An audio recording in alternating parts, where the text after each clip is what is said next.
That's what I think. And for those that went looking, you find stuff.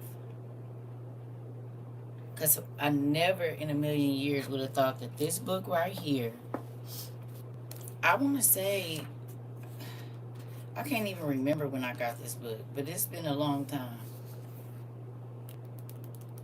Okay? At least 6 years. Right? It's been at least 6 years. And in this book, it's talking about Sargon being synonymous with King Cain.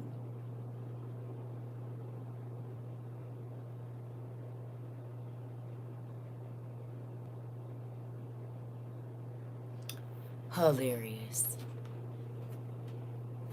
Okay? So think about this. I didn't. I didn't. So think about this, family. It does look like a fish beard. You said it. It do. So think about this now. Think about this. Good morning. Think about this. We don't know what happened to Cain's line, but we know he didn't die, and we know. You said, sis, why did I see Firmo like Predator? You said when he was invisible on the live right before you cut it off. A form? Why did I see a form like on Predator when he was invisible on the live right before you cut it off? I don't know. I have no idea. I don't know. You said, not when I clicked on this current live. It took me to a whole different live from like weeks ago. Me and my son was just on the phone and they said I was live at 8 o'clock or 9 o'clock. Right? And it was from the first.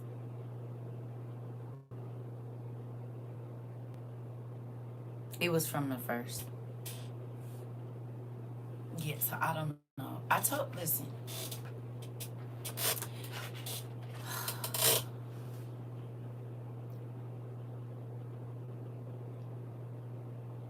I don't know if y'all believe this, but I fight a spiritual war every single day. Do y'all believe that?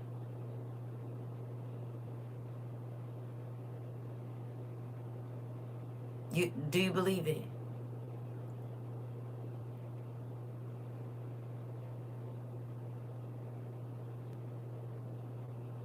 Every day. We're back on YouTube. I mean TikTok, y'all. Have y'all noticed I haven't talked about my time in Indiana?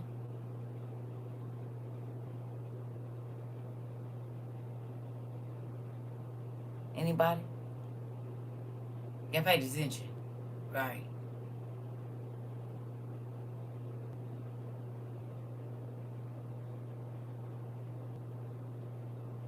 Okay. Okay. When I be trying to tell y'all I'm trying to keep it light, I be trying to keep it light. Because when I say the enemy is on my head, I do. I haven't even been able to talk on the phone much, y'all. Do you hear me?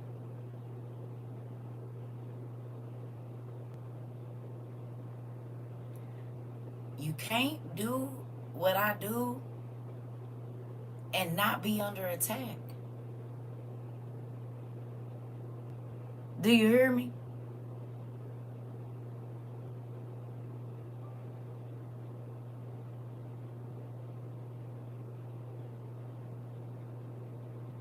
There's always going to be entities around me. I told you I've been seeing them since I was kids. Since I was a kid. But do you realize how many people been looking for us and they found us, and there's more people that are going and looking up these books and they are asking questions. Of course the enemy is coming. Y'all don't remember when our classes used to be intense and stuff started getting knocked off the wall and I was sitting right in front of y'all? Sitting right in the space that I'm sitting right now, and y'all can hear it, and you know my arms is right here. Y'all don't remember we would be having class, and then it'll be a face up here at the top. I just gotta act like they not here. They don't go away.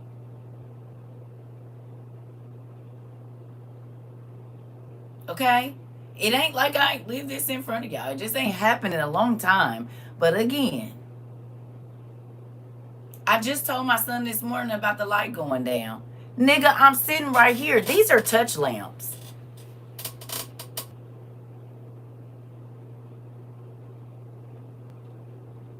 They're touch lamps. And my hands was in front of the camera when the light went down. But right before that, the thing fell off the shelf. Y'all don't remember? I seen it fall and I turned around and said, no, wait a minute. No, we're not going to do that. And I set it flat. Within 10 minutes, the light goes down. I knew something was here right here. I just, oh, okay. You have to touch that lamp for it to go down, and it went down slowly. There's nothing touching it.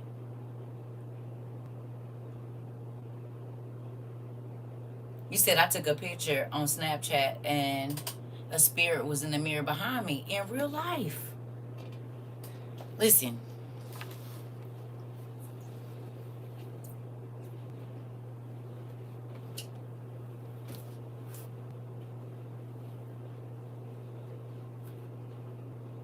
You said it was wild this morning. We have a turn on nightlight downstairs, and when I came down at 2 a.m., it was off.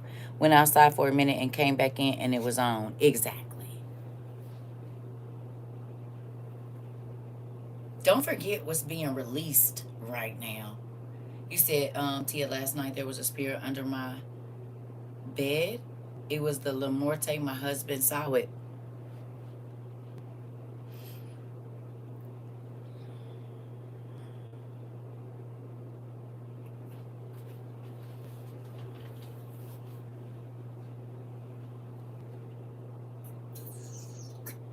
Give me 1 minute. Ah.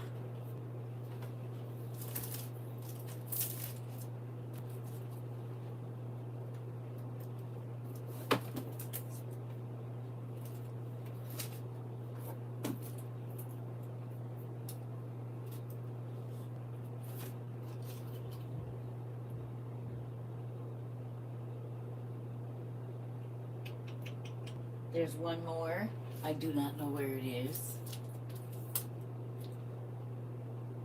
Oh no, that's it. I think. We're just gonna go with. Nope. Where's the other one? When I say.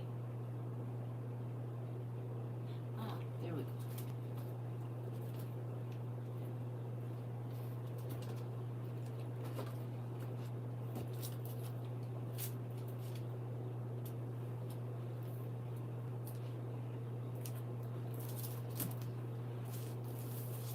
Who got these?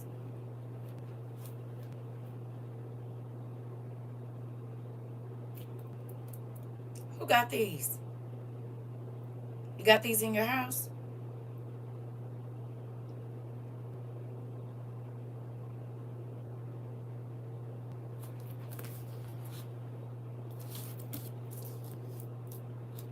Do you?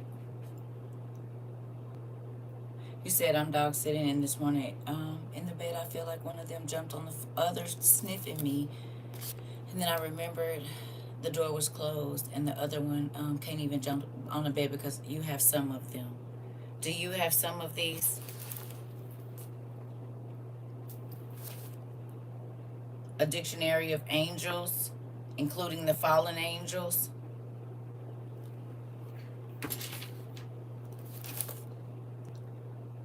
Oh, there's two of them. I don't know how that happened. Interesting. Encyclopedia of Demons.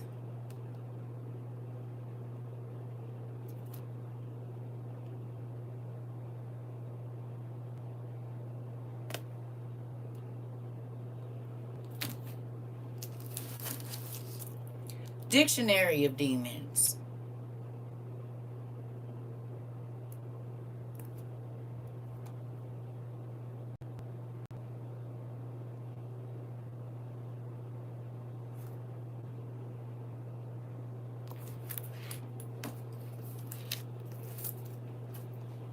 He came to set the captives free.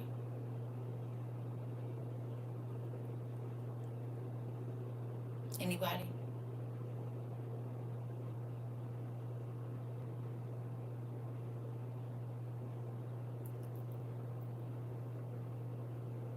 Okay. Do you think that a person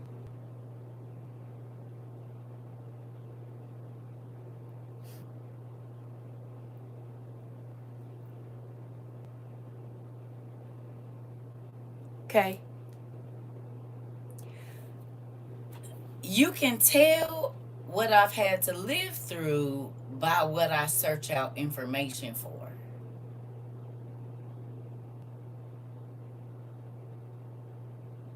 He said one night I was half asleep and I seen a little black demon jump off my bed and run into my bathroom. And then my husband got up and went to the bathroom. I started praying half asleep because I was like, what the heck? Where did it come from? It was creepy. Yes. Okay. They always around. They've been around since I was a little kid. Certain things I don't give energy to. Because the devil knows I'm tired and exhausted in my mind. Y'all don't know that. Well, maybe y'all do. I don't know what y'all know. Okay?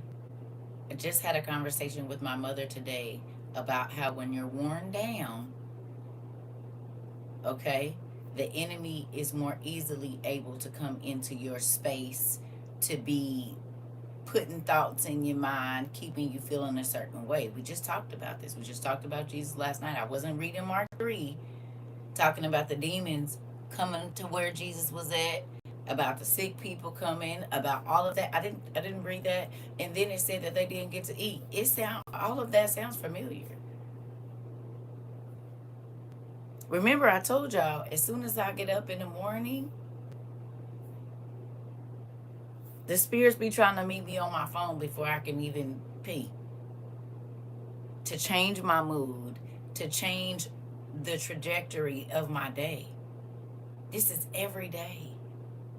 Whether it be through my children, okay, personal stuff, whatever is going on, believe me, they when I wake up, they waiting on me because of what I do. Not just here. Again, I've been doing this for years. It is so many crazy things that have happened.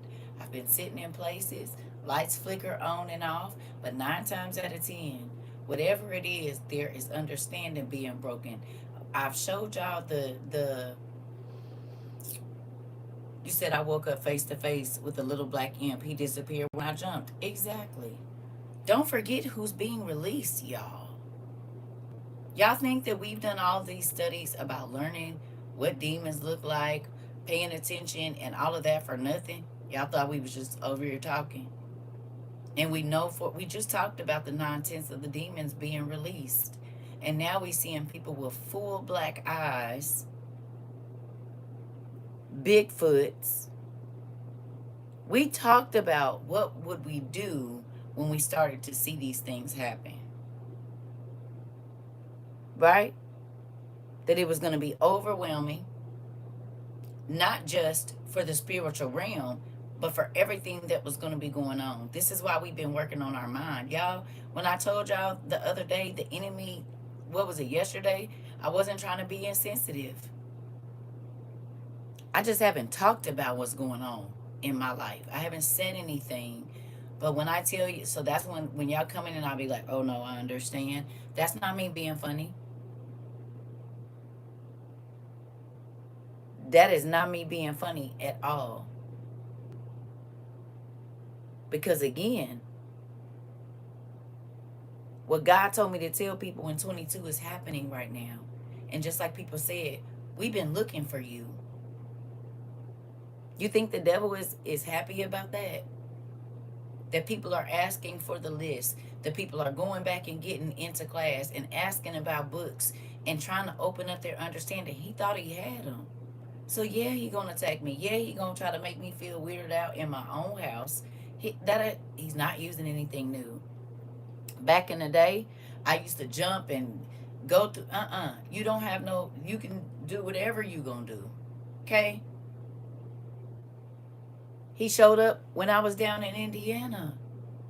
Just like when I got down there last time, as soon as I crossed over onto the street that I was supposed to get onto, okay, my car stopped driving. He met me.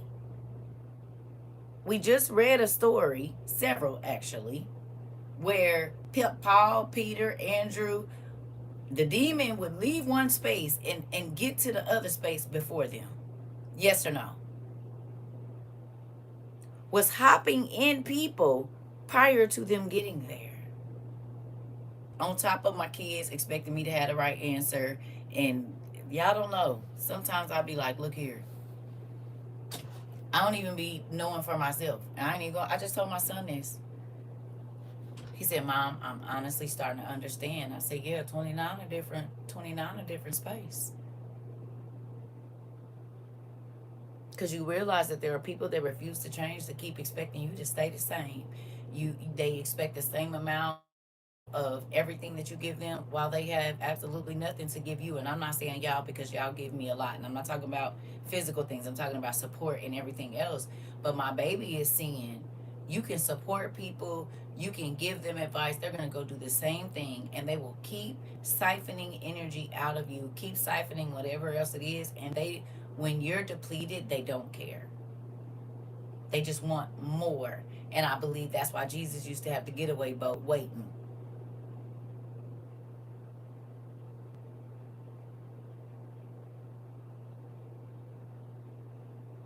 We just read it last night. Even to get 20 minutes of peace. You see what I'm saying?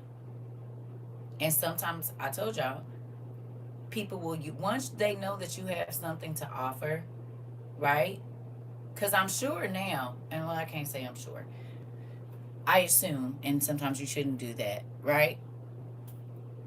That now a lot more people, whether they energy vampires, right? They know you have answers to certain things. Whether they want to acknowledge that they came from the lost books and you studying or what, they know that you have answers for things right now. You say, yep, the feeling of exasperation because they come to you for help, advice. Don't take it and come back to you again. Or you're there for everyone emotionally, but nobody is there. Lisa, I'm going to go make me some coffee. It's your birthday. Can you not on your birthday? Can you not on your birthday? It's your birthday, and you just gonna bust heads on your birthday, huh? That's where Deacon K get it from. You said, yep, it makes you look at him differently when you try to put yourself in his shoes, like he was really human like us. Yes, he was.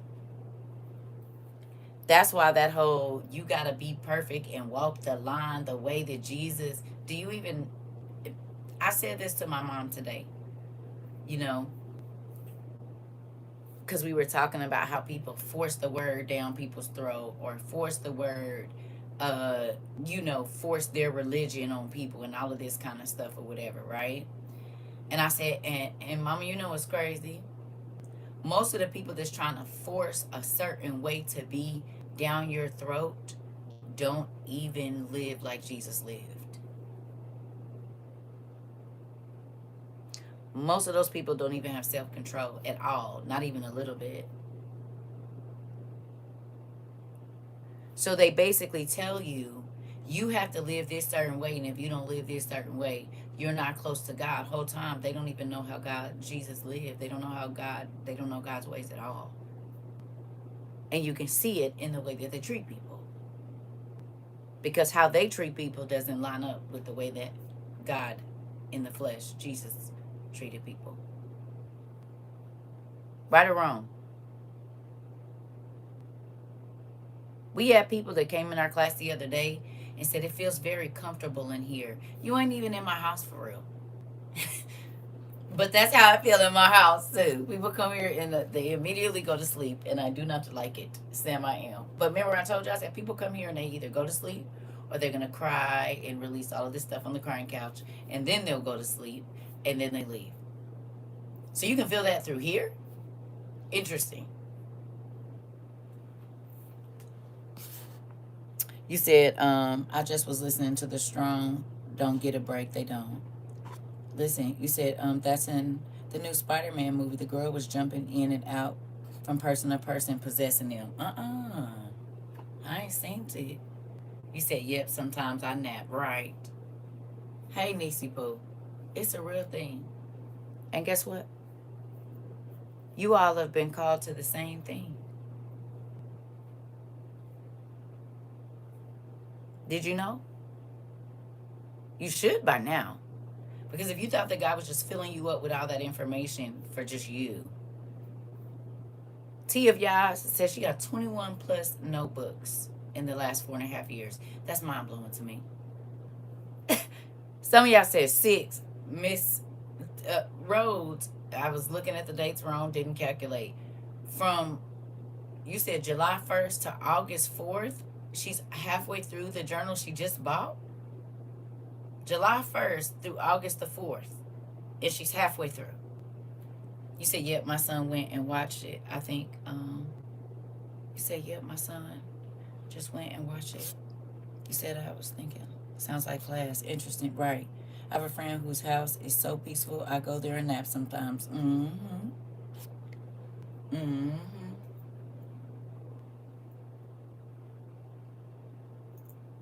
Let me ask you a question.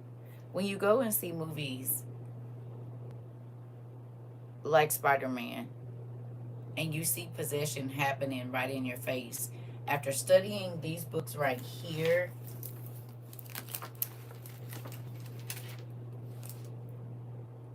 does it make more sense as to why they attack the children first to you?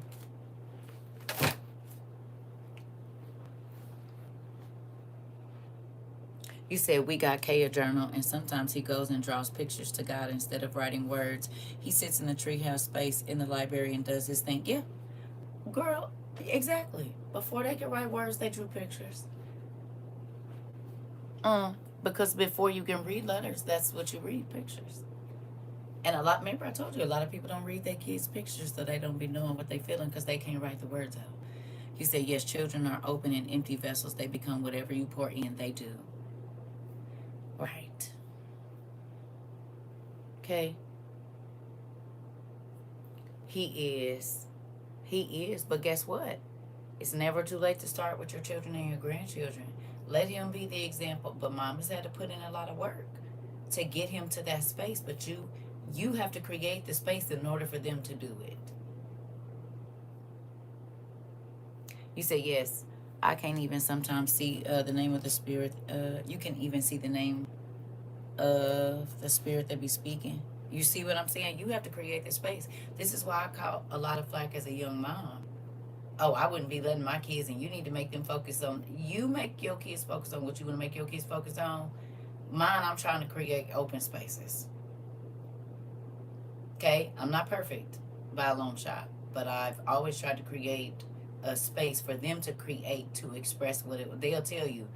She'll say, go cook something, go paint something, go take an old pair of your jeans, rip them up, put some bleach and dye on them.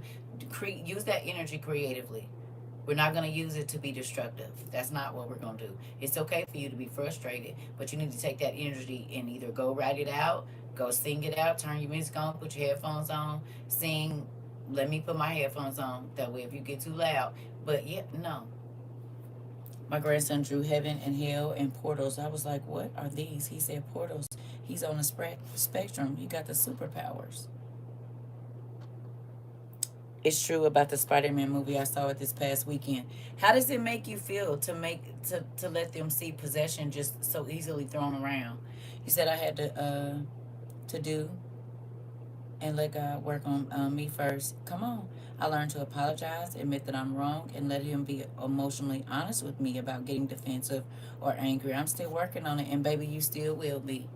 I just had to apologize to my child the other day. It's a growing process, but the more you do it, listen, my kids just came to me. My son is your age, right? And he just came to me and he said he and his sisters had a conversation And they said, we have to remember, Mom, that you never lived this life before either.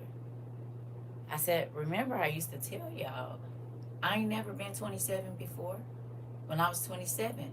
And then I told them at 30, I ain't never been 30 before. And I told y'all, I ain't never been 42 before. I met y'all at 41. I don't know what to expect in 42. I don't know what to expect in 43 because I've never been that age before.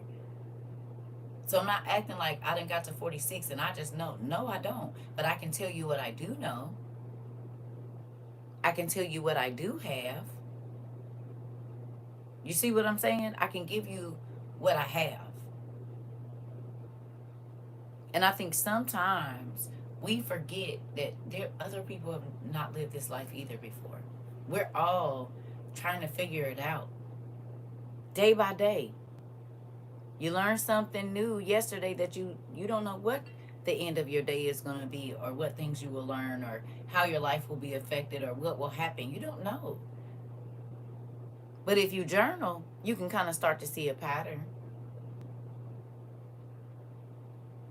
If you sit back and don't react every time in the moment, you'll start to see where the traps are laid for you.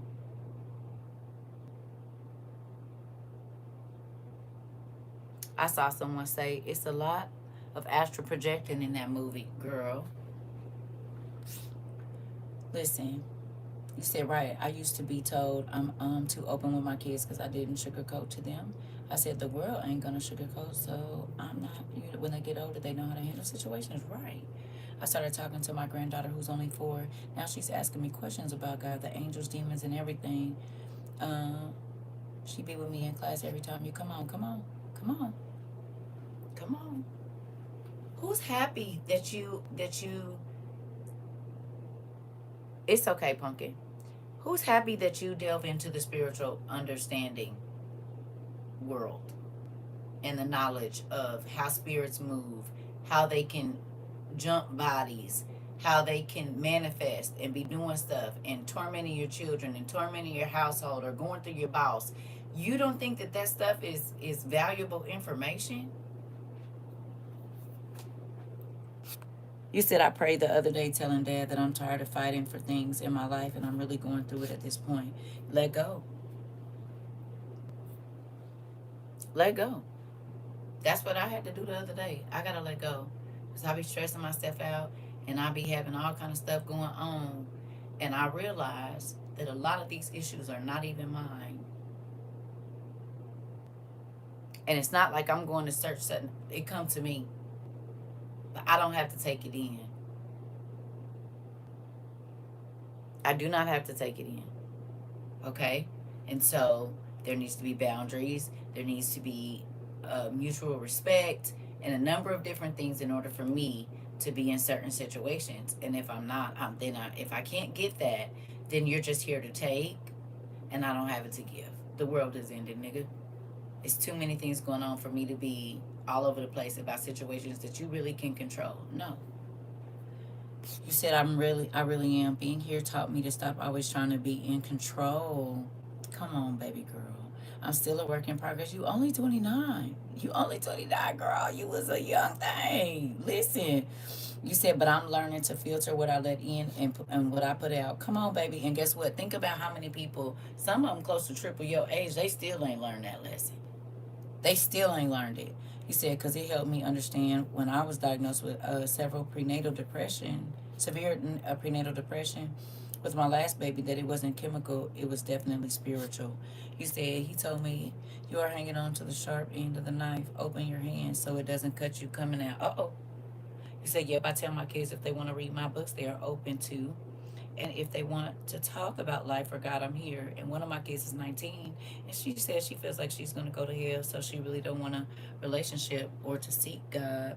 And it broke my heart. I said, why do you think that? And she didn't have an answer, and I kept telling her, don't count herself out of heaven if she's not guilty of hell-bound sins. It's a fight.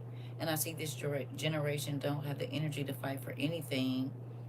You said, and it's very sad. I keep praying for her. Get her a devotional, and get her a good diary. Sometimes you just gotta put. It's like food.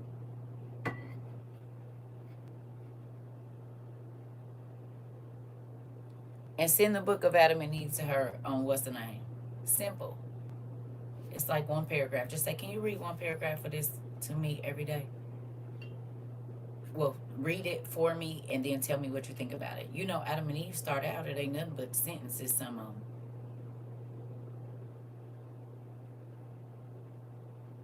Because the first page on the website talks about how God knew men were going to sin. And so he made the lake of Ashurian because he already knew what the man that he would create would do. That softens a lot of people's hearts to want to talk to God or understand or get to know him. If you can screenshot that and print it out or whatever, it would be a good first handout to give to teenagers, kids that can understand that type deal. Okay?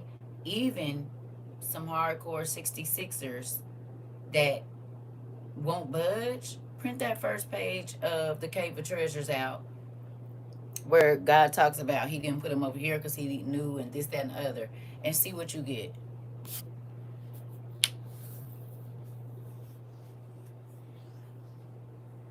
People, listen. Did y'all read the homework? Let me go make me some coffee. Did y'all read the homework?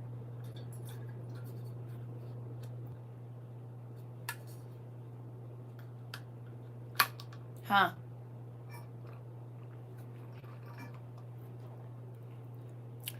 I asked Kay what he thinks of God, and I want him to develop his own relationship, love for God. And he said, well, he's funny, and he's amazing, and he makes me feel happy. Ooh, wee. You see that? Did y'all hear what that baby said? He said God is funny. He makes him feel happy. You said, and he's amazing. You said you're right, because I got a devotional and journal for my daughter, who is now 30 and left it alone. Now she posts about God and having a personal relationship with him because she sees the changes I've made. You put that cheese out. Just told my cousin last night, my peace is most important right now. Negativity is something I can't do. I've been telling my kids this more and more. Yes, I read it. Come on. You said I need to start staying awake so I can get these nighttime classes. Girl, because we don't even know when they're going to happen. Don't worry about it. I don't know what's going on with my schedule. I'm going through menopause, and I talked to my mom about it, and she was like, yep, your sleep patterns. I said, because, baby, I used to be up faithfully. Y'all know, at the crack of dawn, honey. By the time everybody was rolling over twice, baby, I did everything I needed to do for the day. I'm chilling. That is not my life anymore. The bed be feeling so nice. And I'm just going to be wanting to get out of it.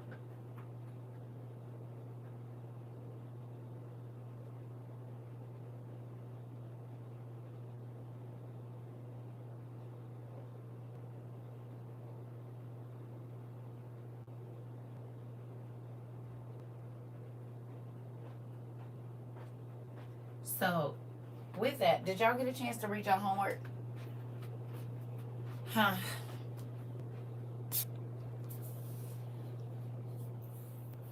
My friend's daughter just had her friend tell her she was going to unalive herself this morning, but she told my friend and they got her before it transpired. Thank you, Jesus. Listen, thank you, Jesus. Yes. Listen, but now you see why, again, the devil don't want you to change, because he know if you change, the people around you change, and then they can change other lives. You hear me? Did y'all hear that? They got to that baby before she took her life. This is why we have to be obedient and study, because we got to be able to give them something that can heal their hearts. Okay? If Adam and Eve don't teach you nothing else, it teaches you that you're not the first person to make really bad decisions over and over and over. Yes, they are. That's why the book of Adam and Eve is a very good place to start with them. The book of Adam and Eve is a really good place to start with all children, young adults. Do you hear me? Because people feel hopeless because they feel like they done messed up too much. You don't think that Adam and Eve is a perfect book for that?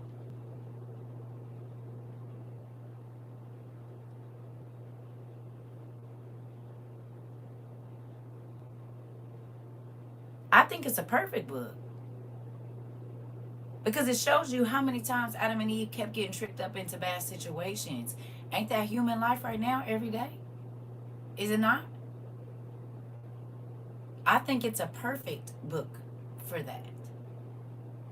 That's one of the reasons why I send people there.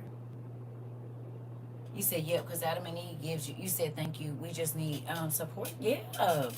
You said, yes, because Adam and Eve gives you a good description of why the devil comes as a roaring lion to unalive and destroy. Right. You said, yep, I tell my kids, I'm missing all kind of stuff. Hold on. You said, yes, thank you, because I don't want to overwhelm them because I know time is short and I'll be trying to figure out the breadcrumbs to sprinkle. Sunrise devotion is amazing because the last episode, Chef's Kiss, I don't know what that is. Do you hear me? We got to give them tools. Got to do the rest. All we doing is planting seeds, laying the cheese out, putting the crackers out. That's it. Everything else is extra. Do you hear me? God will allow something to happen for them to go pick it up, whether it be the journal, the devotional, the crayons. You just got to put it there so they can start to express themselves. Everything, all communication is not verbal, right?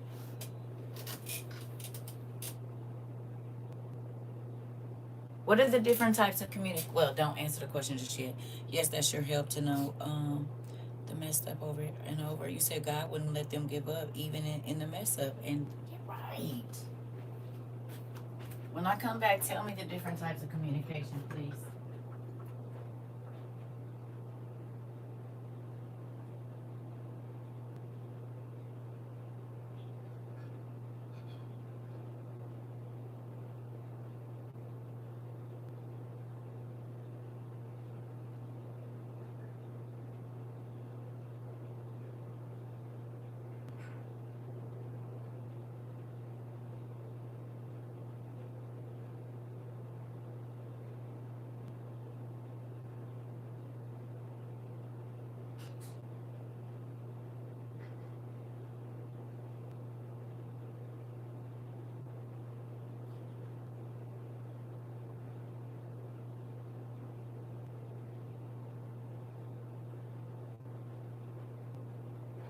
Can I say something off the subject too? Well, it's kind of on subject for all that we've been talking about. So, did anybody? I didn't find Lord of the Rings, the actual Lord of the Rings, the Twin Towers or whatever, Two Towers. It was on HBO. I don't know where y'all watched it if you had a chance to watch it.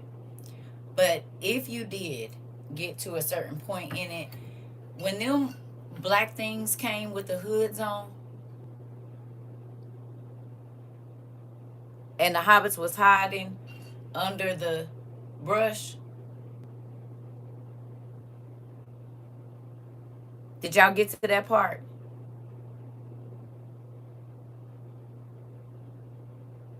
Anybody?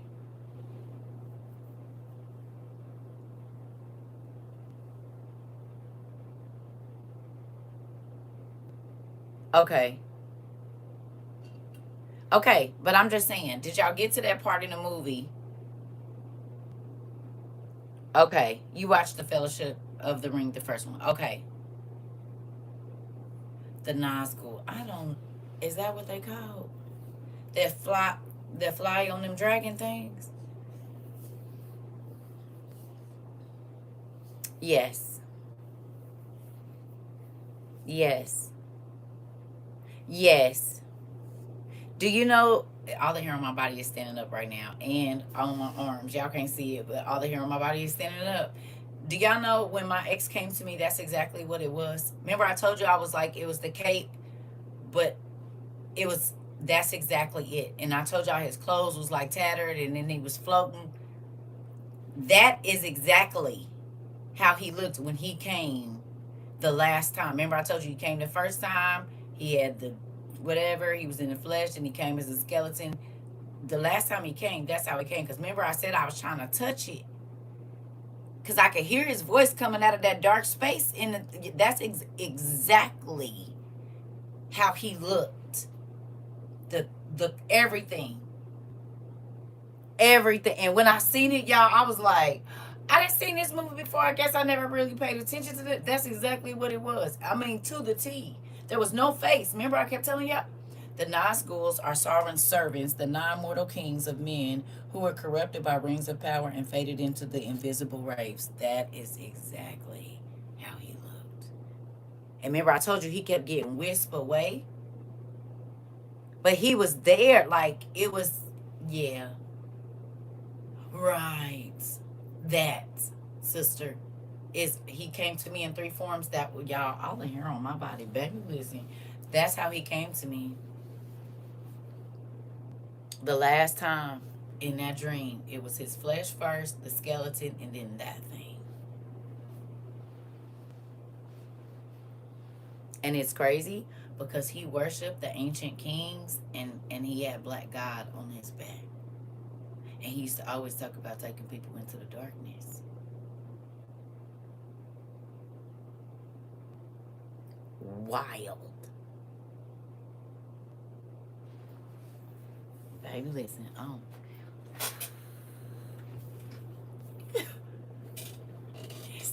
That's so crazy. I said,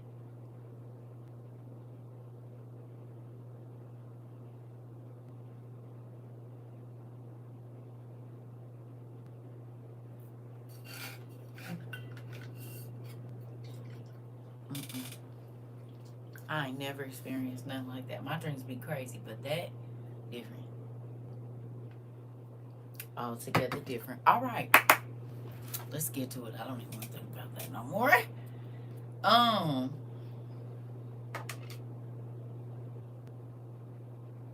did y'all do the reading homework last night on Catholic, on E Catholic 2000? The martyrdom. You said Sauron, Lord of Darkness. When I heard that, he sounds kind of like my mom's ex. He used to say he walks between the worlds.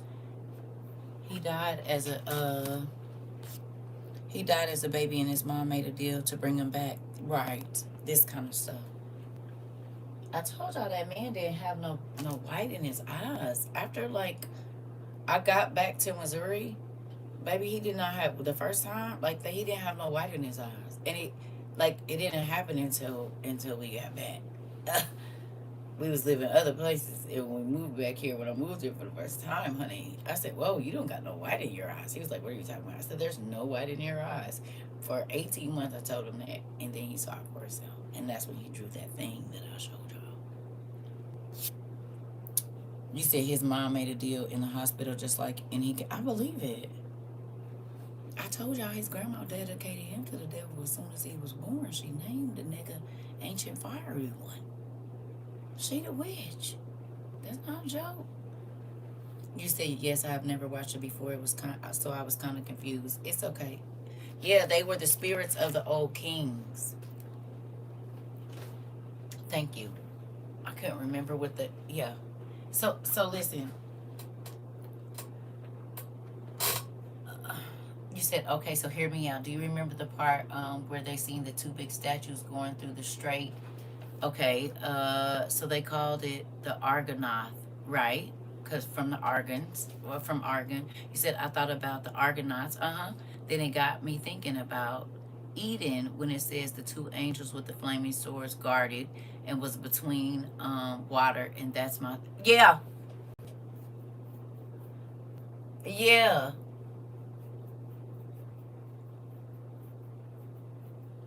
Because remember, we looked up where the Garden of Eden would technically be, and we know that it's in ancient Mesopotamia, the physical version of it. But remember, God said he hid it. Yeah. And remember, Jason, in the Argon, Argon is in your, did you look in your big green book? Argon is in there.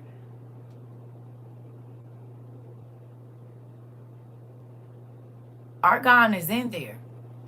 You said the old kings, like the men of renown, who were the old kings, and their spirits are trapped here, and they was here when the dinosaurs and the dragons was here. Yeah,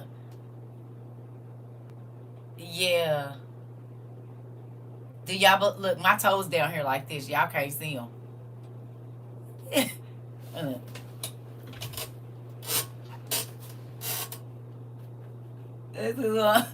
Yeah. So y'all can understand now. Hold on, right? From my understanding, Cain was one of the first kings. Girl, so when y'all be saying stuff, when I say my toes, they just be moving in my shoes like that. Huh? That's why we got this book. He wasn't one of the first kings of Israel. He was just one of the first kings. There was kings before there was kings in Israel. Didn't he start scales and weights? I believe so. Because they was cheating folks. Right, because why would you build the first city and someone else be king of it? Exactly. Remember I told y'all a lot of the kings are children of the giants. Right? But because we couldn't trace them back to Seth's line, it was like, oh, whatever. No, there were other kings. Hello. Cain had kids, and his kids had kids, and they was having kids with the giants. And those are who were called the gods and who were worshipped as the gods, but they were also the kings. Hello. Remember, a third of heaven, Nimrod was a king. A third of heaven fell.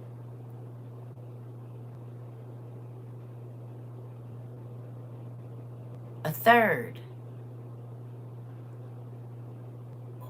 What if all those angels made it with women?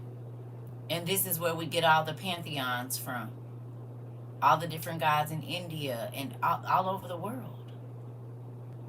Because all over the world, there is a power station pyramid built. And they say it's angel technology.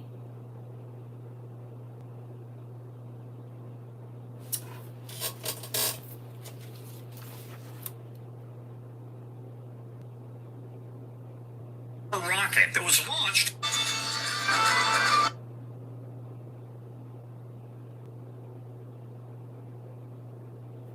You just let black men marry white women? Well, they do so in France, and it has caused no calamities. You can marry outside your race in France. Well, this south of France was ruled by black men at one time, as was Spain and Italy. Black men ruled Europe for 800 years. Part of that empire still exists today. It's called Andalusia, and it truly has some of the most magnificent architecture in the world. It's true.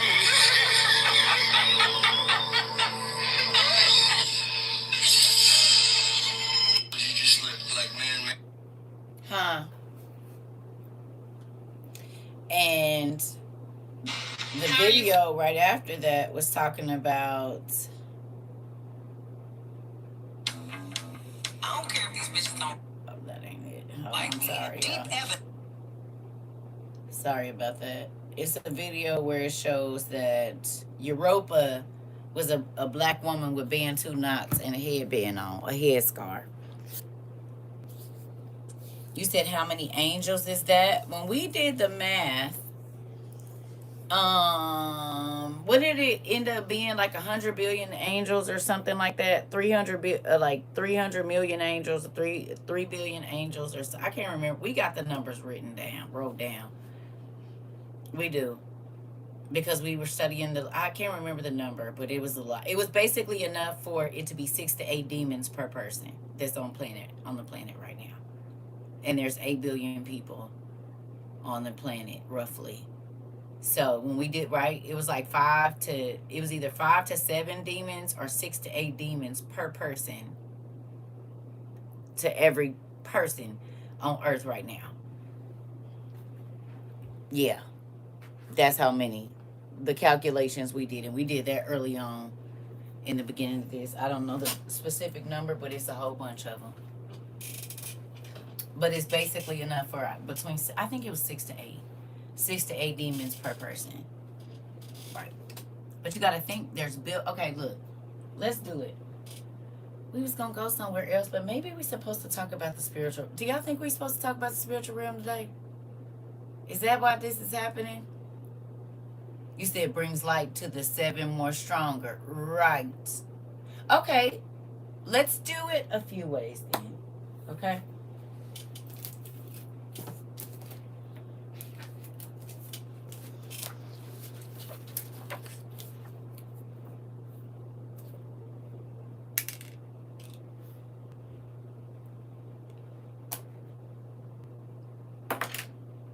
We'll do it the old school way.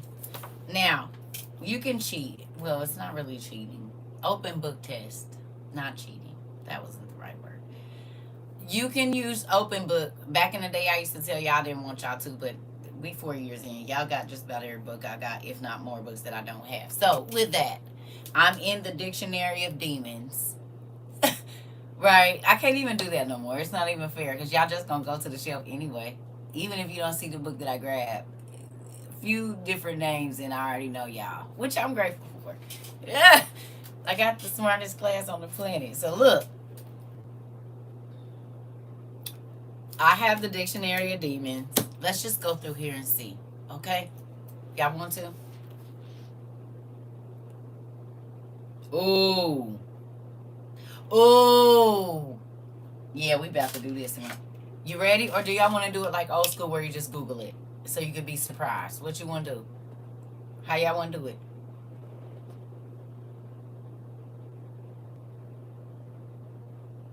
Y'all want to do it like old school where I just... So if you got your book, use it. If you don't, fine. However, okay, okay. I might need my sword for this one. Ooh, CHANAEL.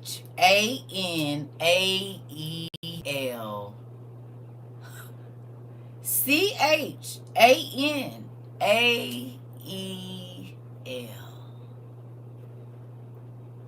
Hmm.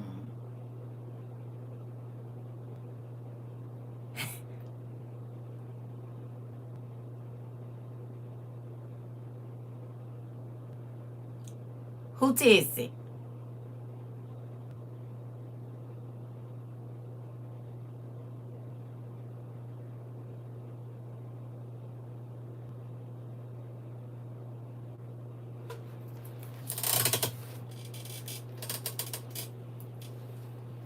Hmm.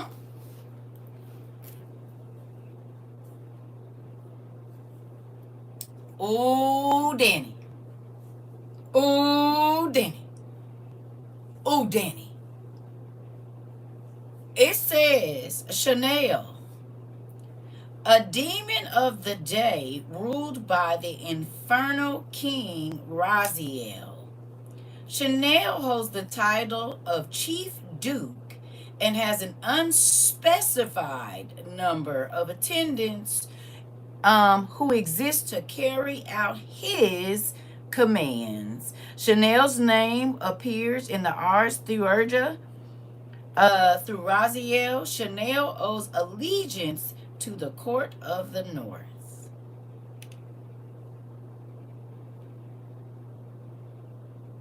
An unspecified amount of demons come with Chanel. Huh?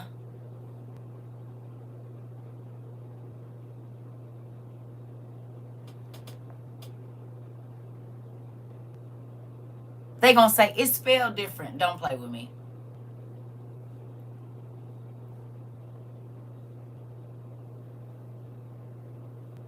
Raziel is an angel. He is. He's in the beginning of they spell it differently here.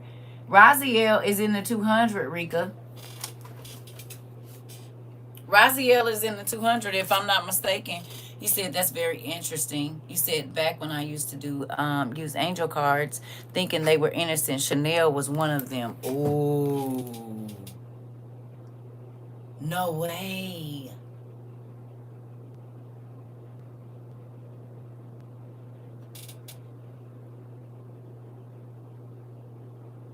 Yeah, you said people want this high end stuff with the bougie names. It's SH, it's Shanael. So Chanael. Chanael.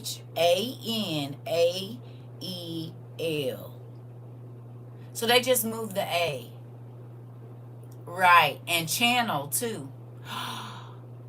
And channel.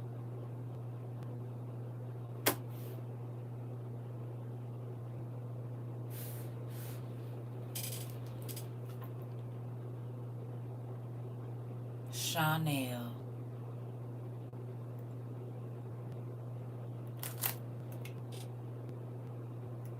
A demon of the day. The news, Chanel.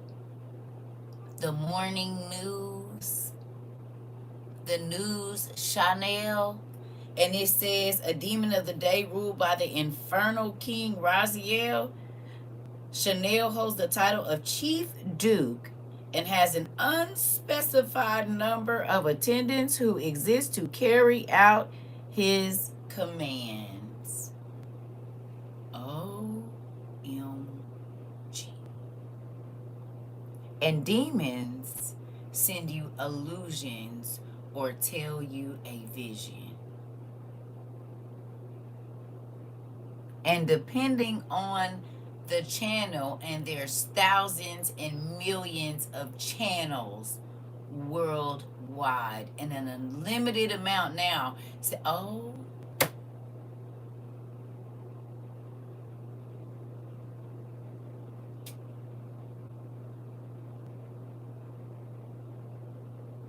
think about it. There's unlimited channels. And you can see whatever you want on whatever channel you're looking for. Whether it be on TV, on YouTube, everybody got a channel. And every channel shows something different.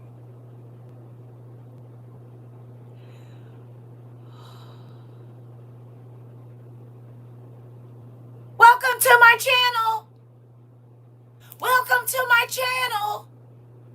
Welcome to my channel. Water channels too. Oh, Lord.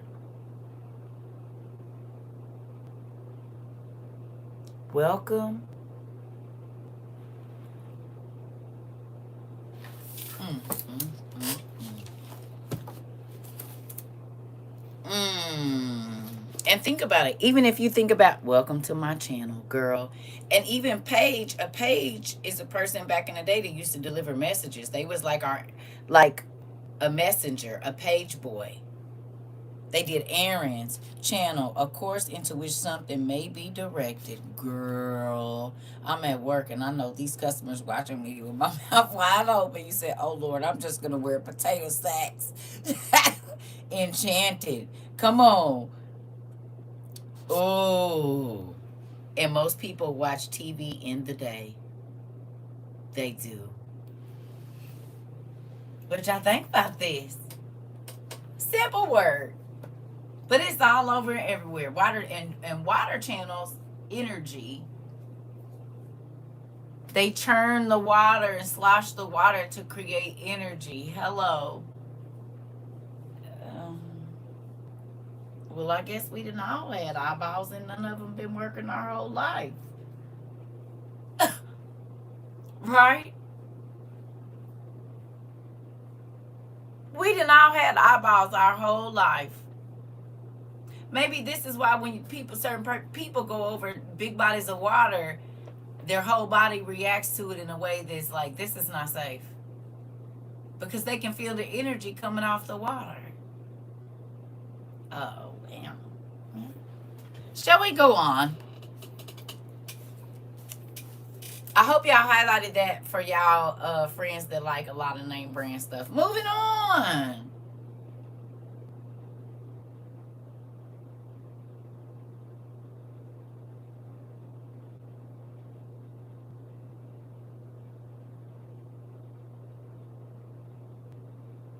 Ooh. All right. You said, I absolutely hate driving on bridges over water. White knuckles whole time. Me too, Sarah. Ugh. Okay. Here go another one. CERBERE. Cerbere. Cerbere.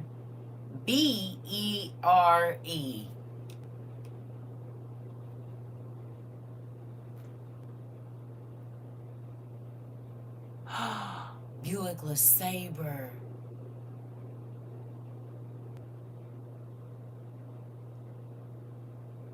Oh, and they have a Grand.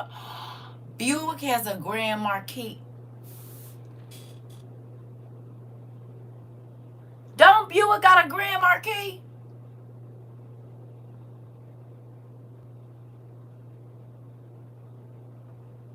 Isn't that one of their cars, a Grand Marquis?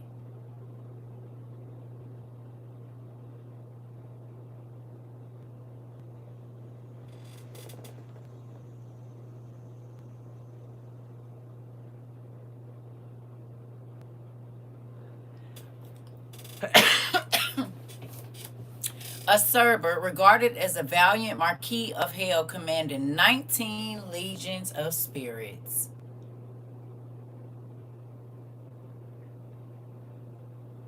So Cerbere has 19 legions. It's Mercury, which is technically Ford. Oh, okay. Excuse me. But ain't Buick on the same line as them? I don't know. Buick is a different line.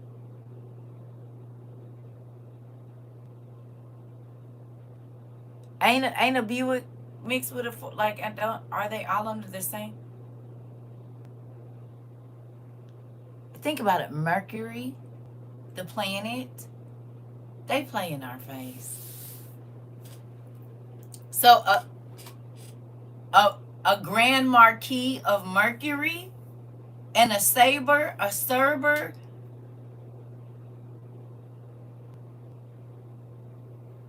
Buick LeSabre too. This is what I'm talking about.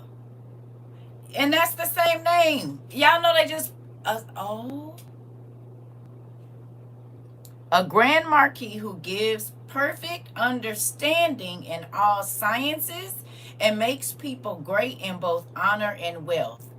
19 legions serve him. He appears in the Livre des Spirits, a 16th century French grimoire. His name is almost certainly derived from Cerebus, the three-headed hound who guarded the gates of Hades in Greek myth. The Cerberus. You said shape of a crow and gives his wisdom. You mean like Odin? Cerberus. Right. Cerberus. You said Buick is Chevy? Oh, okay. Cerberus. That's a grown-up hotel.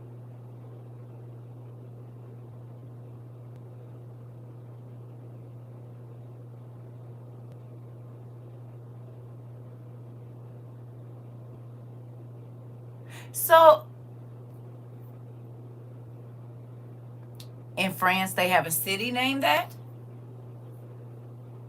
Cerber.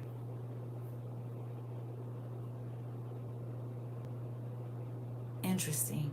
Is it amazing to know that one person has, we did the numbers, but just for poops and giggles, can you give me the number? I know a Roman legion compared to a certain, there's different legion numbers, but what does it say a legion? How many is in a legion? There, and I know there's different numbers because a Roman legion and I think like a Persian legion might have different numbers. But what do they have for legion? What's the numbers they giving us?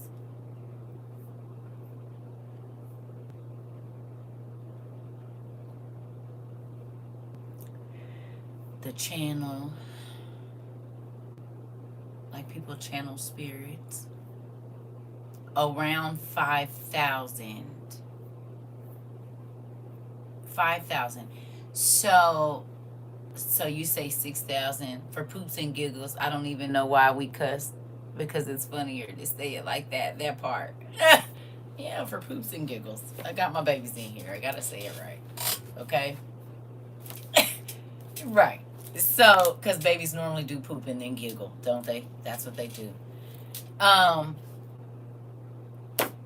so he has 19 legions. They do. 19 legions, 19 different groups of 5,000 demons. You said the Grand Marquis is a car that police drove, and it's known to get people arrested and pulled over. You're right. Demons at work. One demon has 19 different groups of 5,000 demons that he can send to do whatever it is that he wants them to do.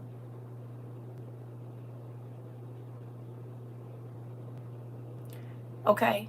Just like Rika said, what if it's 7 demons that have come in, and each demon has this many demons that will do their bidding for them? Huh? How do I be missing calls, y'all? Y'all see my phone ain't vibrate. Did my phone vibrate when I wasn't in here? Was it ringing? Did y'all hear it? Because I guarantee you, I'm not getting no dings, calls, messages, nothing. At all.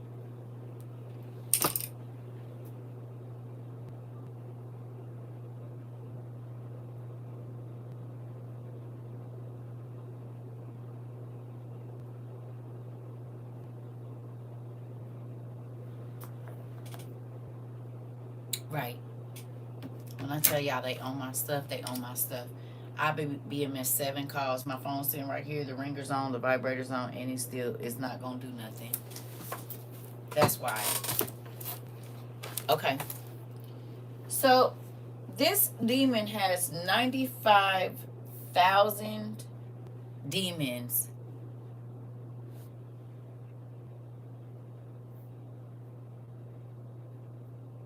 Cerber, if that's how you say his name, has 95,000 demons under his control. One demon has 95,000 demons under his control. I'm going to say it again. Cerber has 95,000 demons under his control. One.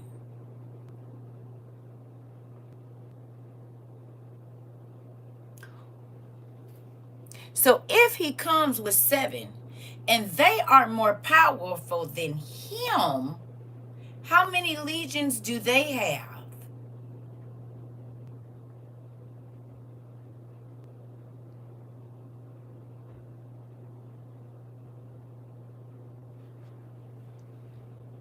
This dude has 95,000 demons under his control. Just one demon.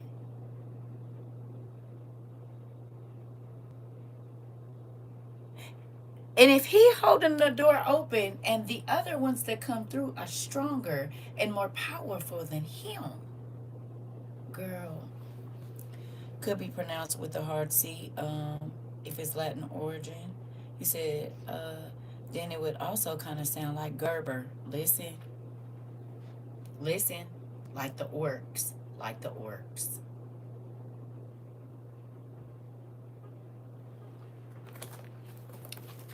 Shall we continue? Y'all write that down. Write his name down and write down that he got 19 legions and he's over 95,000. We about to do some math real quick. I just found his other alias, Neighborus. Is it Neighborus? So he has 2 names. That's probably his real name. Think about how they play. Like, Nabu, and all of those names were names first, and then they changed them. I wouldn't be surprised if that's his real name, and I wouldn't be surprised if he's in our mythology book too. A great marquis is a noble title that signifies high-ranking marquis, often associated with significant land holdings and influence. Interesting. Interesting. So he has rule over probably a country or a state or something like that, a province. Interesting. Interesting. All right.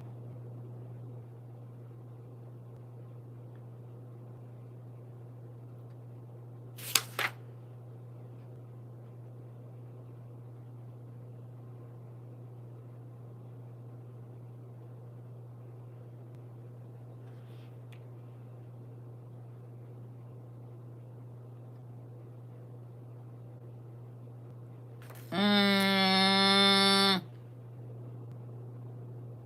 mm.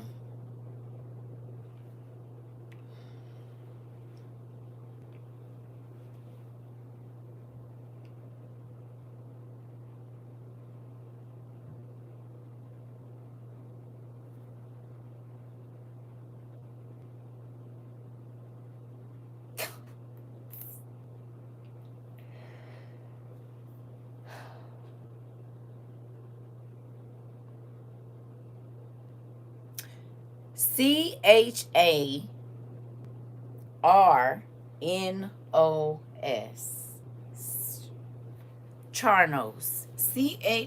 Charnos. When I tell you they be playing in our face. Charnos. What's it say?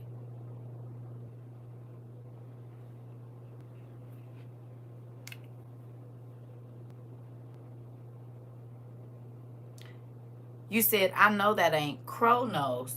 I'm thinking about Chernos. Cherno. Chernobyl. The power plant. Prince to serve Azaziel. Interesting. Cherno, black, power, energy, nuclear plant. What if he's one of the angels that's jailed? Remember, they say that there are these strategic places where the energy, Chernobyl is what I would, this is exactly what I'm talking about. It says Azaziel. It's all right. You know they play with the letters, girl. Here we go. One of the several demons said to serve the infernal prince, Asliel, I believe, during the hours of the night. In the Ars Theurgia or Theurgia, Charnos is described as the chief president connected with the East through his allegiance with Asliel. I believe that's how you say his name. He is said to rule over 30 principal spirits, and we know principals, that's the principalities. Okay, come on, hold on. Da, da, da. He is said to rule over 30 principal spirits with another 20 ministering servants at his command. It's a magic book. You might already have it. It's a magic book. It'll tell you how to conjure demons.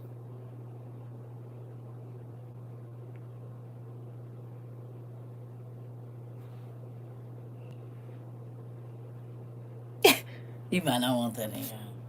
You said Turnos, a demon of dispersion embodies illusion, chaos, the fracturing of the human ego, viewed as the final and greatest barrier standing between an adept and true spiritual enlightenment.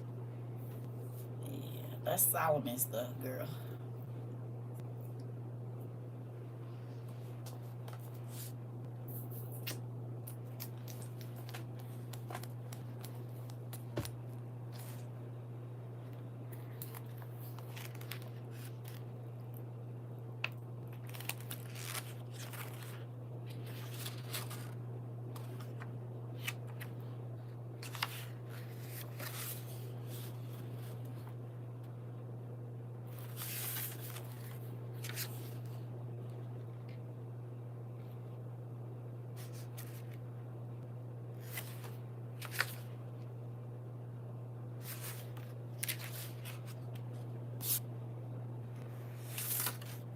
Okay.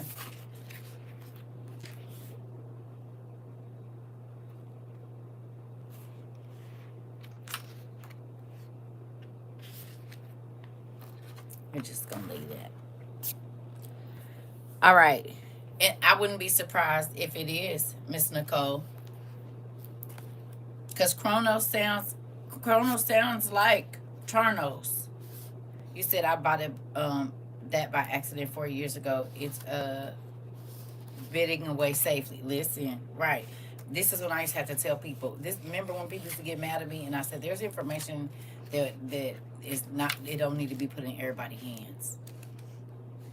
Right? Because some people will use it to study it to how to do it.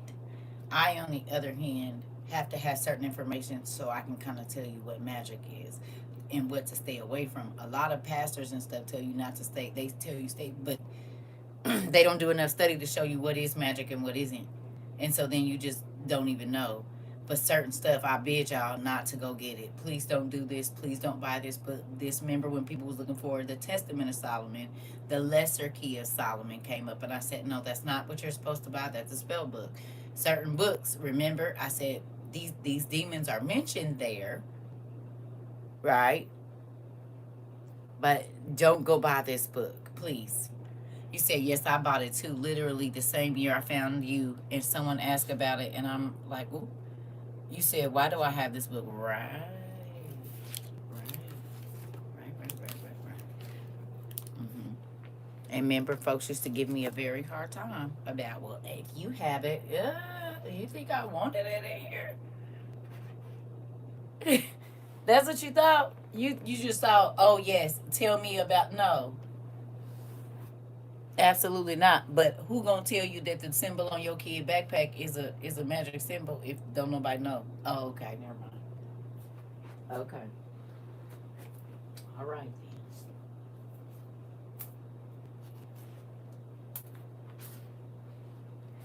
Okay, so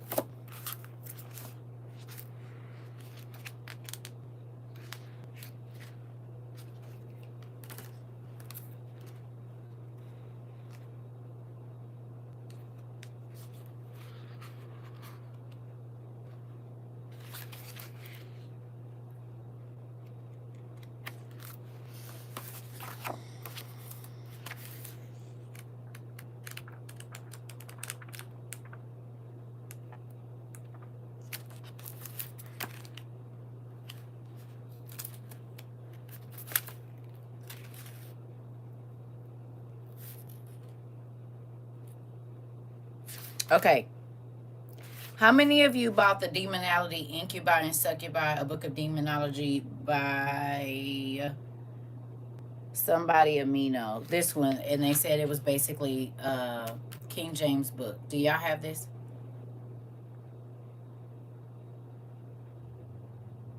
Exactly. Exactly. Exactly. Listen, and this is again, I have to walk between a very straight line. You don't have this one? It's okay. If you do have it, grab it. If you don't, you know it's fine. It's okay. Well, it's basically the same one. They just be stealing stuff. Okay. It's basically the same one.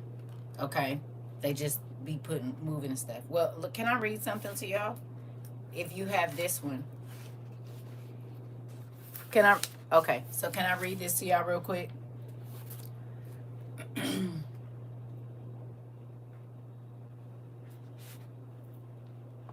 Y'all don't mind? It says, what we have hitherto deduced, according solves the question laid down by prior to wit, how a woman can be got with child by an incubus demon. In fact, you said, in fact, it cannot be brought about by sperm issued from a man, agreeably to the common opinion we confuted. Prior it follows, therefore, that she is directly impregnated by the sperm of an incubus, which, being an animal and capable of breeding, has sperm of its own. Thus, is fully explained the beginning of the giants from the intercourse of the sons of God with the daughters of men. For that intercourse gave birth to giants who, although like unto men, were of a higher stature, and though begotten by demons, consequently of great strength, yet equaled them neither in might nor in power. It is the same with mules, which are intermediate, as it were, between the kinds of animals from whose promiscuousness they are sprung, from mules, and which excel indeed the most imperfect, but never equal the most perfect. Thus, the mule excels the ass, but does not attain the perfection of the mare, which have begotten it. In confirmation of the above inference, we observe that animals sprung from the mixing of two different kinds that do not breed but are barren, as it is seen with mules. Now we do not read of the giants having been begotten by other giants, but of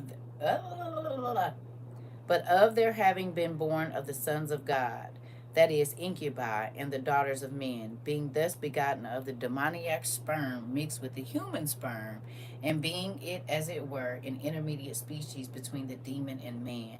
They have no generative power, or no generative power. Okay, now, of course, this book is from 1872. Okay. You said, why am I looking up more about Chernos only to find out there's demonology game on Roblox? You know, the kids game? No way. You said there's a demonology game on Roblox, and nobody believed me when I be trying to tell y'all they tell the kids. And they're so obsessed with genetics and in vitro. Do y'all realize that proves exactly what we watched on Evil?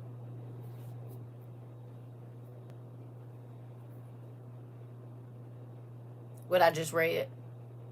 Remember the sister? The mama went to in vitro and they gave her giant baby batter, and then she had a tail and she could put it away and look normal, and then there was things changing. Remember? They was doing a few of the kids like that. You said, yes, I was about to say, isn't this in the show Evil? And the people that were running that in vitro place, right, was old boys people that was trying to bring the Antichrist to power. Remember?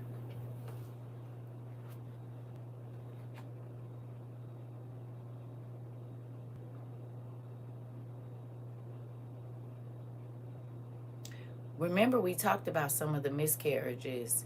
Not all, but when there are deformities, it make you wonder about that. Like in the first trimester, because they tell us that they get rid of the babies, but do we know that for sure? Because a lot of times women be knocked out. I'll be right back. What if they don't? You said, that's the way they gonna find out who can carry them, right? Think about some of the deformities, and I'm not saying like, I'm saying like when okay. So I know that a molar pregnancy can be a whole bunch of hair, eyes, and cells. It could have teeth and nails, but there's no fingers. There's no. What if that's a part of that, y'all? You said, and she was the only one born through in vitro, right? Think about it. The babies that don't make it, and they say it was too many cells, it was too much of this, it was too much of that. What if that woman never talks about the fact that an incubus comes and sleeps with her at night? You said, right, and most of the time the cells are all they need. Exactly. Think about that, y'all.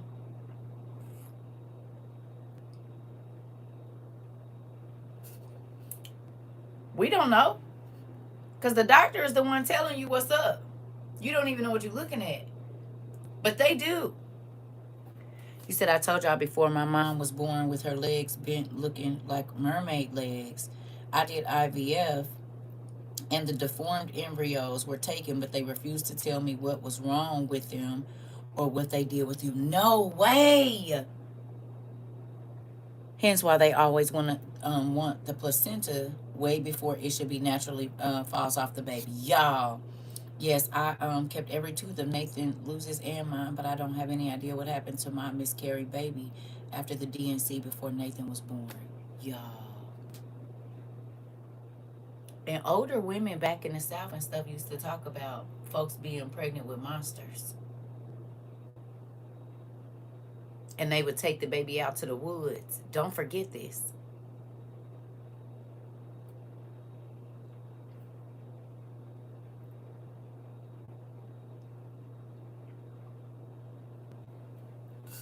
Hello. And the Bible says that in the last days, women would be giving birth to monsters, didn't it? We read that at the end times, women was going to be giving birth to monsters. You said, what's the difference between an incubus and a succubus? One's the female version. Right.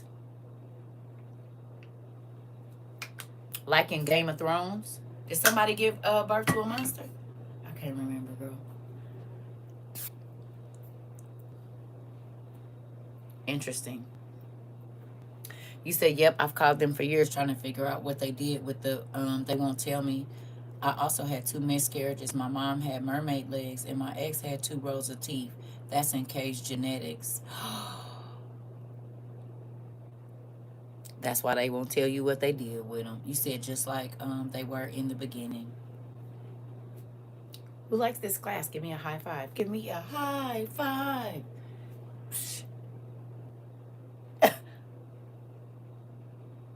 You said no, but they was taking babies in the woods. Interesting.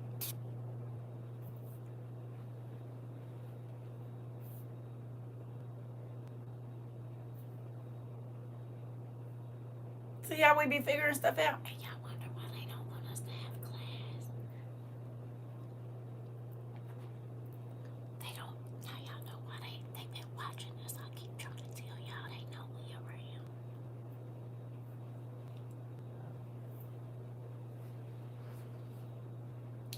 We be digging in business we not supposed to. Did you hear what I said? I said we be digging in business we not supposed to. Hello. You know a place here in Louisiana that does that? Okay. Girl. Listen. Do is. Hello. Hey, listen, it's a real thing. Think about it. If God were to pull back the curtain and show us all that's really going on, one of his things of mercy and grace is not letting us know everything. You said also Kay's brother was born with 6 toes and 6 fingers. The brother is also autistic. Girl, you already know what's up over there. You already know what they be doing. You already know. You already know. I'll be right back. You already know the answers to your own questions. You know.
Yes. He said also can come to find out his fam and mine crossed paths like 100 years ago. He and his mom were obsessed with me having a girl by him, but I lost both girls. They want nothing to do with my boy though. A few years back, I also found out his mom was a witch. My life is wild, y'all. No, we didn't came across the same kind of folks.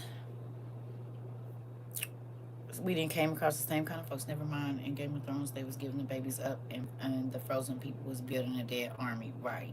Same thing. Same thing. Girl, listen. Sometimes we be mad that God don't allow certain things, and it's really protection. Dodge has a car called a Demon and one called a Hellcat. Their logos over the years have been crazy. One is the star Ram fan, and the Ram represents Ra. Listen, the chariots that we worship. Did y'all hear that? Dodge has a car called a Demon, one called a Hellcat. Their logos over the years have been crazy. One is the star Ram fan, and the Ram represents Ra.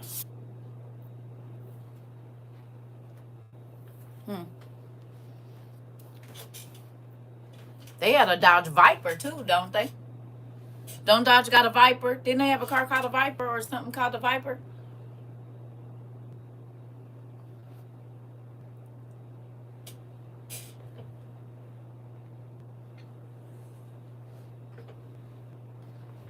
Interesting.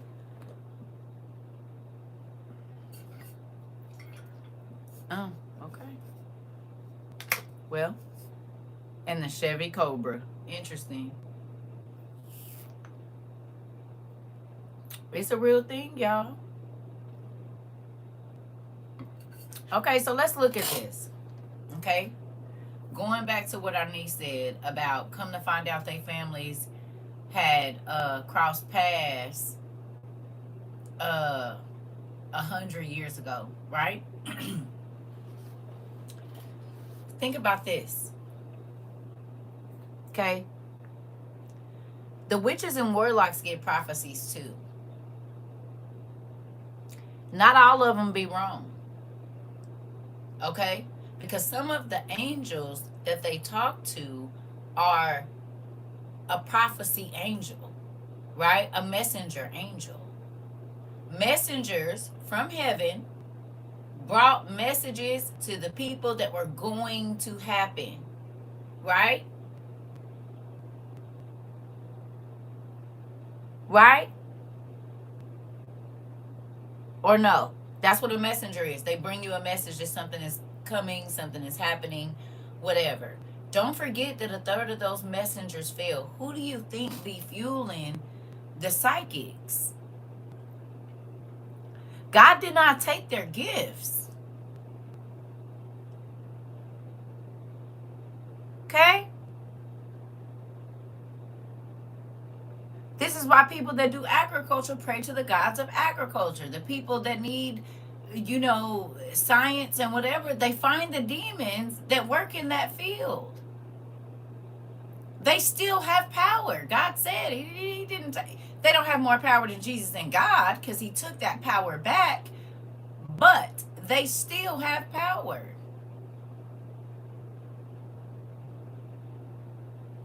Still.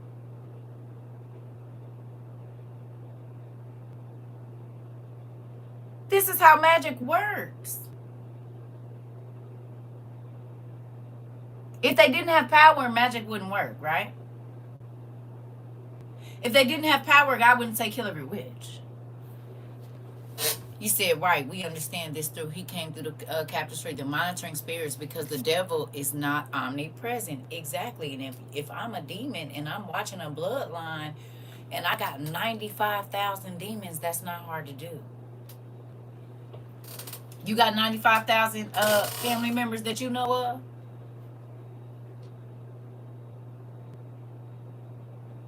I don't know that it did.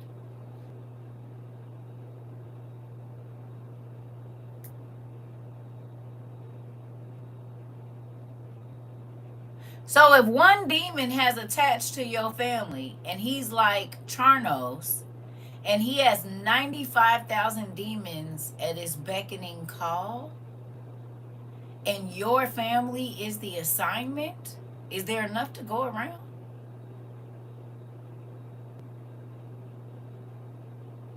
That's just one demon.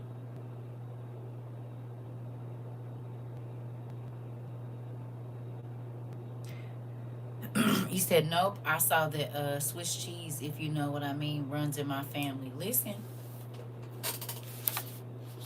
You said, and they understand their power more than Christians do. Okay. So shall we find y'all got Charnos wrote not Charnos, the other one. Chanel wrote down, right? Cause we gonna do 7.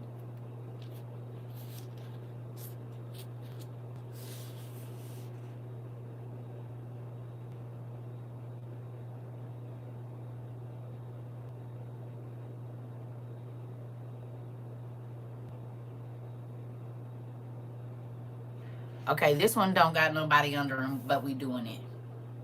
See, oh, y'all.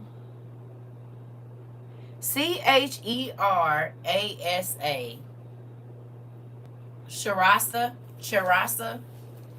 Sharasa. CHERASA.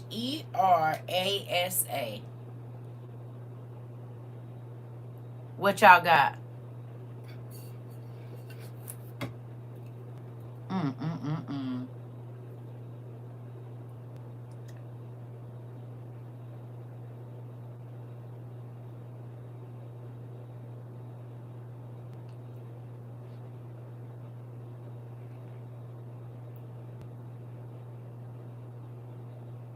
You said, why does that sound like Shasta? Or maybe it's just me. No.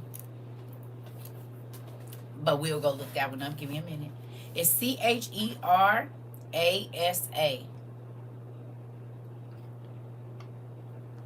What y'all got?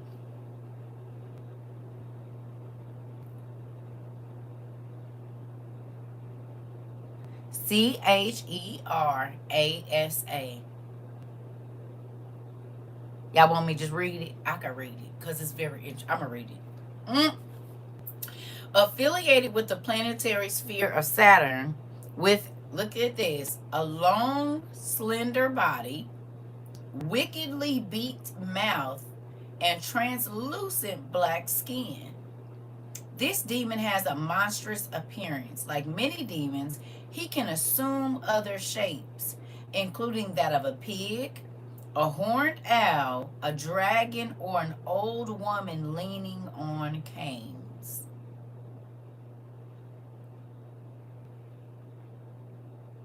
Have you ever seen Cher?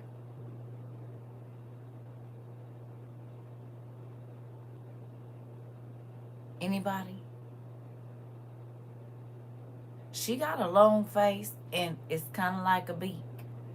She actually talks kind of funny. And she says she's a man.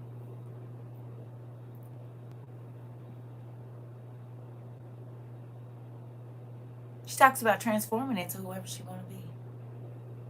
Sharasa, CHER, with long girl look.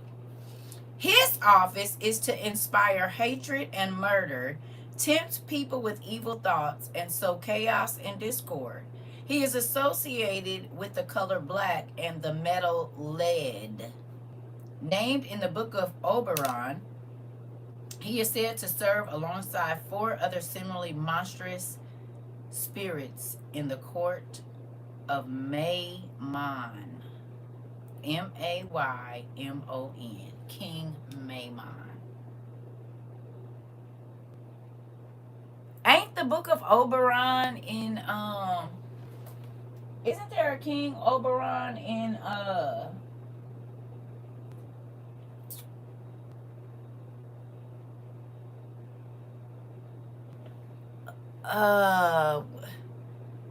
Mammon, basically. Um Why can't I think of the name of this dang story? With the knights and stuff. What is it called? Ah, we got the book up here. Oh Lord. Y'all know the one I'm talking about.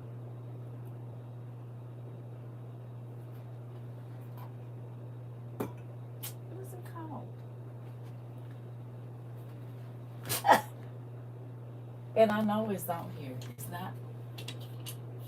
Is it in? What is it called, y'all?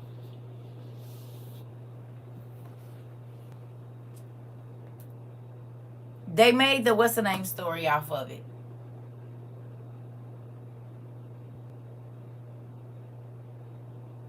Not Witches of Eastwick. It's old.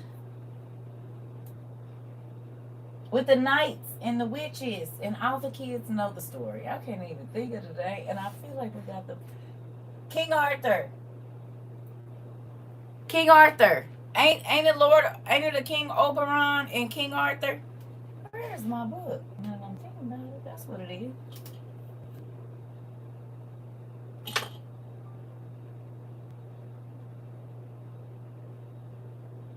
There's Sherlock Holmes. Where is my King Arthur book? Oh, right there. King Arthur. I did see it. Sorry, y'all. Wasn't there a Lord Oberon or something in King Arthur? You said the only thing I saw was a singer by that name who makes goth music. I'm thinking about Cher. You said, what's in the movie Elephant Man is a true story. Yeah. Wasn't there a King Oberon? There's one of the night movies or something where there's a Lord Oberon or something like that in there. I don't know how I missed that, y'all. When I tell y'all my eyes don't be iron. Oberon is the king of the fairies. Boom. The king of the furies. A powerful figure in medieval folklore and Renaissance literature, most famously depicted in Shakespeare's. Oh, okay, it's Shakespeare. Oh, okay. Oh, and we talked about how a lot of the fallen angels were the kings and their children. Oh, okay. Which is why they made their children intermarry and all of that kind of stuff. I knew it was in one of them. I knew it was an old book. I just couldn't remember which one, and I knew it was from the Renaissance. He's the king of the fairies, the furies. Oberon is the king of the furies. Interesting. Mm.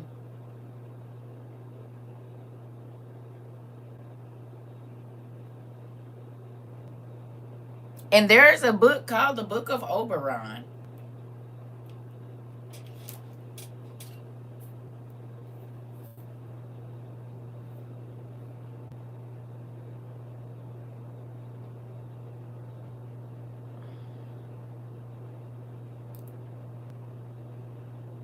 Oh, it's seals. Angel. Y'all.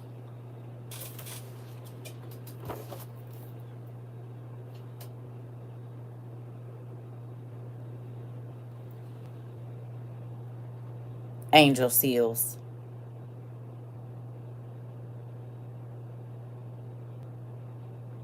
Angel freaking seals.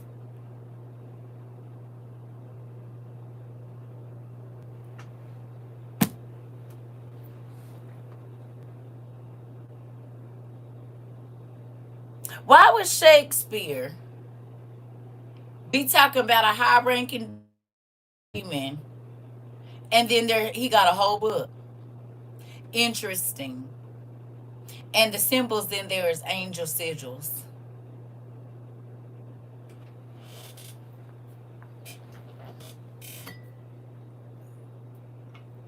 And you don't want to go deeper and know what's going on around you.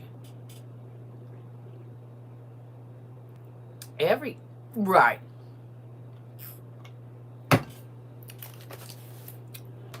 Interesting. Let me go back here and look up Oberon and see what he got going on. Is he here?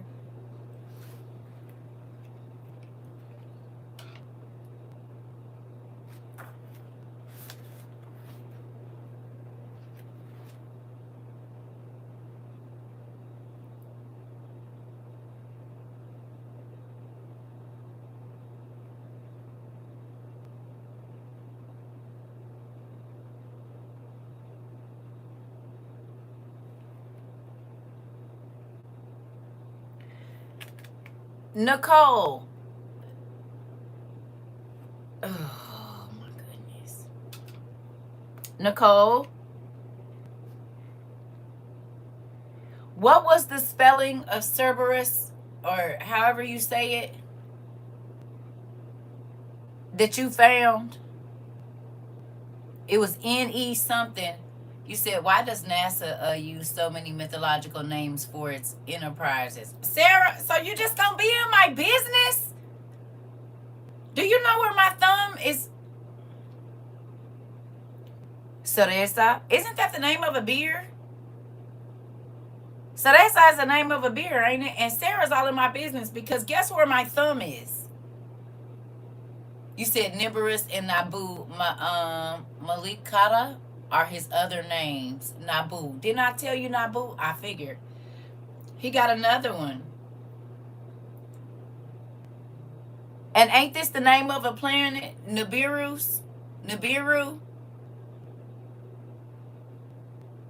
Nibiru is the name of a cerveza. Interesting. Nibiru is the name of a planet, right? Y'all look, Nebiros. So I bet you, okay, they spell it N-U, Nubiru, or however they say it, Nibiru, or Nibiru, or something like that. But look, Nibros. A demon named in both the Grimmarim Verum and the Grand Grimoire. He is a martial demon and is described as being Hell's field marshal. The Grand Grimoire also accords him the title of Inspector General of Hell's armies. And they talking about Nibiru is coming close to Earth. Nibiru is known as the Inspector General of Hell's armies that's about to come to Earth.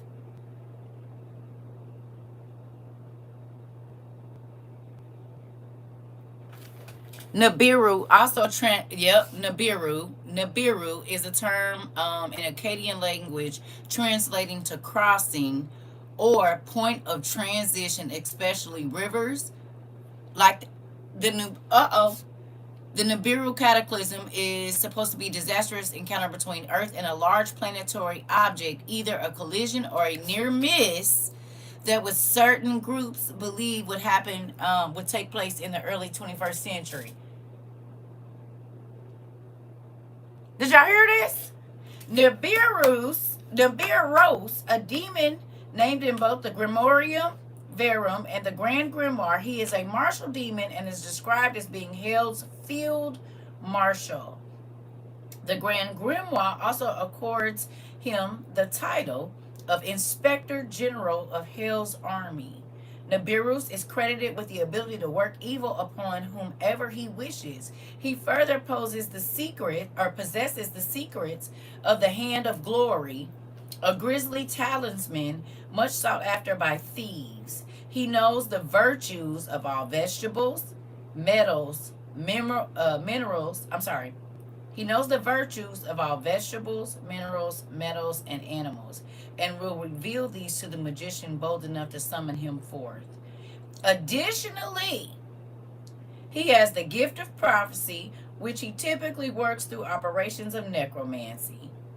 Beneath him are the goetic demons Epos, I-P-O-S, Glacia, Glasya,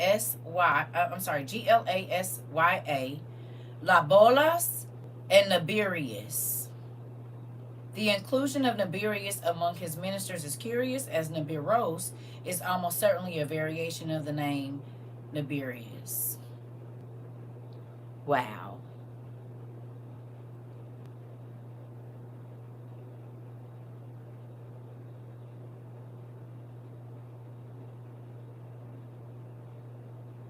So they saying that Nibirius is coming close to Earth. Interesting.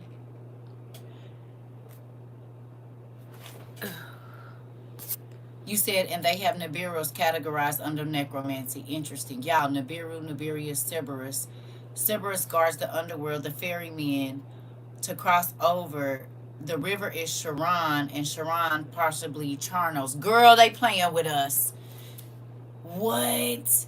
Yes, because they're supposed to cross over into our realm. Oh my goodness.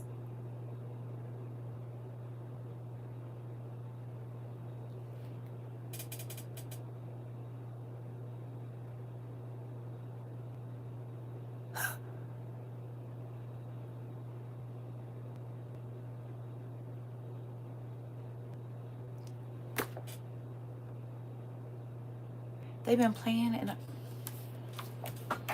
Raise your hand if you feel like they've been playing in your face your whole life. So they just throw these names out there and we'd be like, oh yeah. What? Mm-mm. And what's under attack right now, y'all? Are the vegetables under attack right now? Yes. Are the minerals under attack right now? Yes. Are the metals under attack right now? Yes. Are the animals under attack right now? Yes. And he works in necromancy, kind of like some people we know that want to put chips in people and bring them back to life so you never die. Never mind. Now, Sarah says something about NASA and the symbols they use. My finger. How many of y'all know about baseball?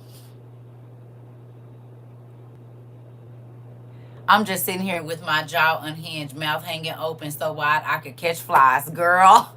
It seemed like I've been hitting us with this for the last couple of weeks, baby girl. You said all these people out here like get ready to level up and change frequencies because Nibiru is coming gone on with that girl, and they don't know hell is armies is about to be unleashed, which makes sense because this is the war Armageddon of the sons of light versus the sons of darkness.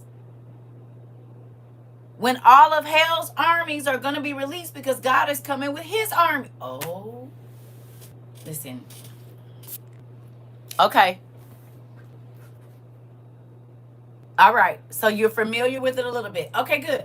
Look up this name, please. Nastros. Nastros.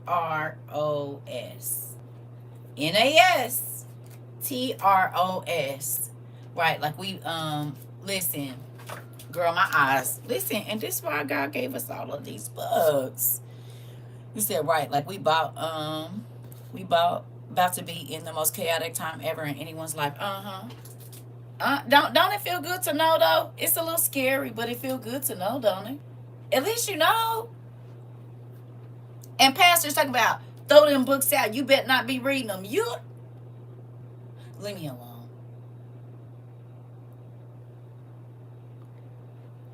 You said Nastros is an evil spirit from the occult grimoire Ars Theurgia, described as a serpent with a woman's head. We just read about her or them or that being meeting with Heracles yesterday, didn't we? Ain't that who he met and she made him?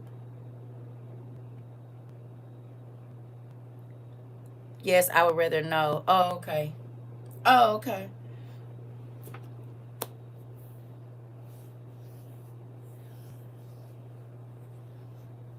Isn't there a baseball team called the Astros? Nastros is a demonic spirit of darkness from the 17th century grimoire, or the Ars Theurgia. We're going to call it Ars, serving as one of the 12 chief dukes under the wandering Ariel Prince Burial. He commands 880 lesser spirits. It's a duke under the name of Burial. Burial. Played in our face. Burial is the whole name of an angel. The Houston Astros.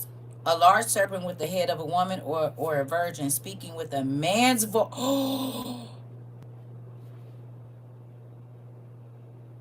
A large serpent with the head of a woman or virgin speaking with a man's voice. A lot of trans people be using mermaids as they stuff. I'm gonna be right back. They wear a lot of mermaid hair color and a lot of mermaid shimmer. And some of them look like a maiden, but they have a man's voice. And they got a little snake at the bottom. Huh? They got a little one-eyed snake at the bottom.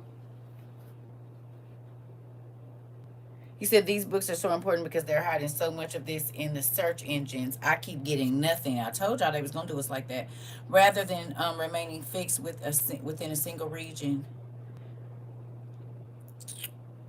Oh, wait a minute. You said bury a wandering duke of the air whose court moves continually from place to place rather than remaining fixed within a single region. So he's a traveling mess. Internal correspondence refers to communication within an organization and typically involves exchanges between different departments, divisions, or it can take various forms. Man, I'm trying to remember what that thing is called. That's like a flying spine and skull. A Dybbuk?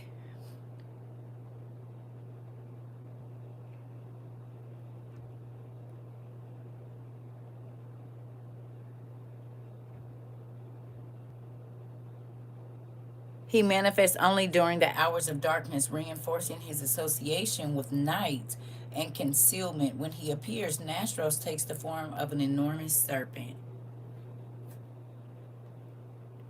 Like how Meg the Stallion turned into one? Or Beetlejuice? You said all these classes are running together? Sorry, I wasn't trying to post that. I was trying to paste it in my notes. You good? Is this mind blowing to y'all? Because who would have thought Houston Astros, right? Now, what if Houston and they play in our face and how they write it? It says Nastros. Because if they put the N close enough, Houston Astros, the last letter is N. They playing. They picked that number for, I wonder what Houston means. You said they might want, that might be why they wanted Hercules to sleep with him so bad. The same way they today want all the men to lay with and pride themselves on having straight men. Yes.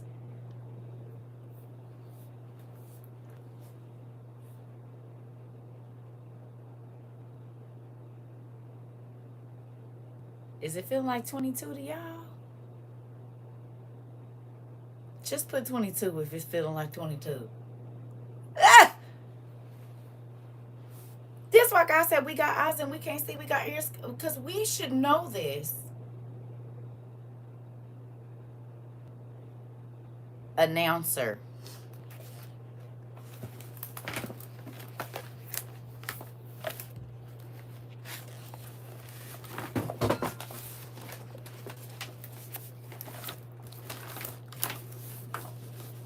Hello, welcome to Houston Stadium, and we have coming out of the locker room the Houston Astros.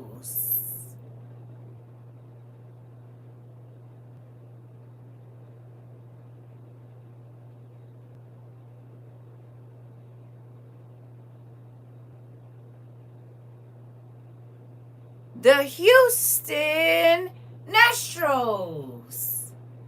Huh? But we are just rocked to sleep because we've been on that milk this whole time. He could drag that out and you don't even say, he's saying Astros.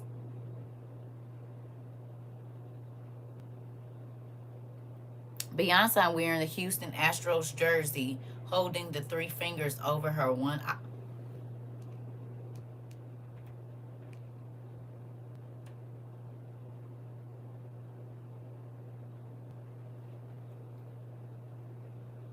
And she know what it is.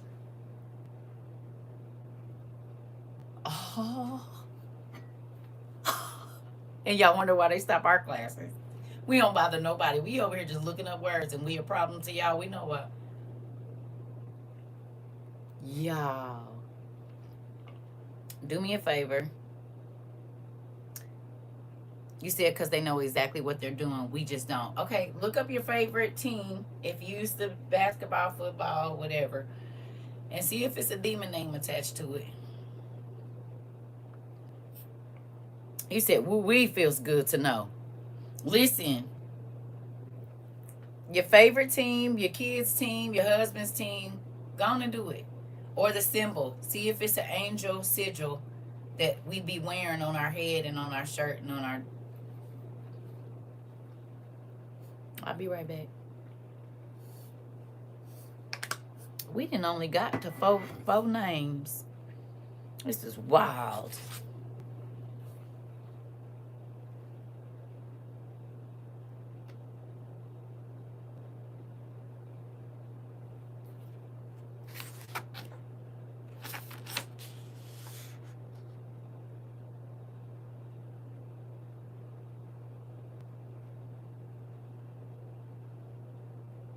Mm-mm.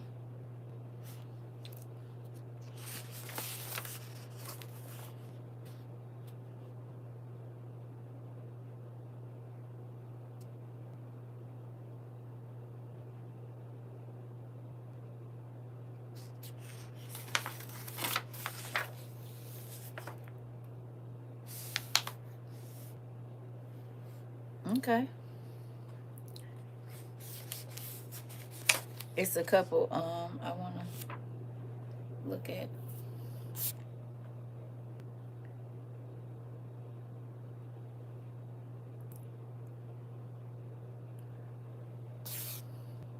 People don't even realize that they support witchcraft on they sport witchcraft on their bodies when they have on MAGA. That part, because MAGA means magician.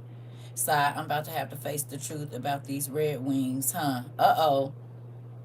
Uh-oh. Uh-oh. You said Jersey Devils with the horns and a pitchfork. Not my team, but my state. Jersey Devils with the horns and the pitchforks. I done found two. Okay, my Cowboys. Oh my God. All right, well, just write down what you find. I'll be right back. Just write it down. And then if we go that way, then that makes us Maenads. And remember what those are. I believe it's Maenads.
What we got? Ooh. He said all the energy put out at a football game is going to demons fighting each other. Tennessee Titans. Ooh, you sound like my husband when I told him about the Roman Coliseum and the connection to the sports arena from the story in Maccabees. Minnesota Vikings, Cowboys. Michigan State is a whole Spartan soldier. Interesting.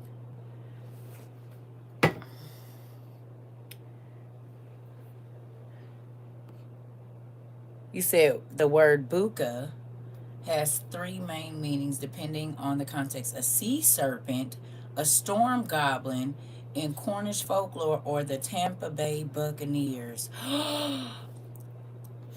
The word bucka, no way, has three main meanings depending on the context: a sea serpent, a storm or a storm goblin in Cornish folklore. No way. Detroit Red Wings hockey team. Red Wings are associated with the demon Abizuth and Amen. Now, think about this. I'm thankful you brought that up because on this paper from 7-7, I wrote Aegon, but Aemon is another one of the names of the Targaryens. And they flew with the dragons and they connected with the dragons. Those are the people that came from the east that were in Og's thing. What if they were demons, fallen angels?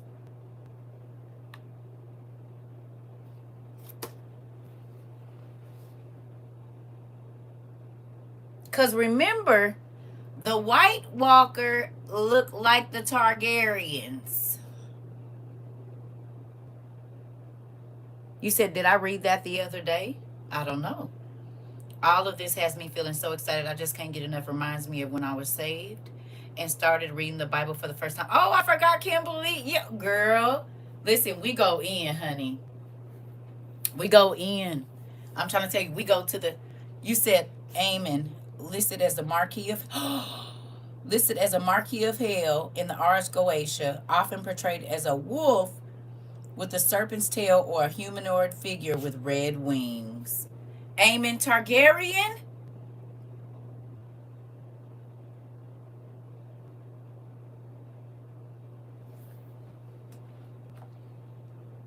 You did read that the other day. Interesting.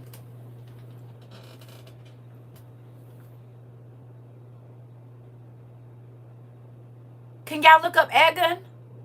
Aegon? Red Bull gives you wings. Listen. And we read about Abizu. However you say his name, that demon, he or she is in the talking to Solomon.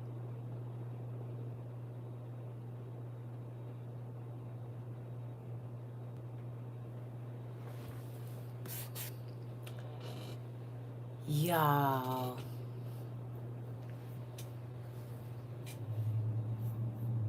Shall we do another?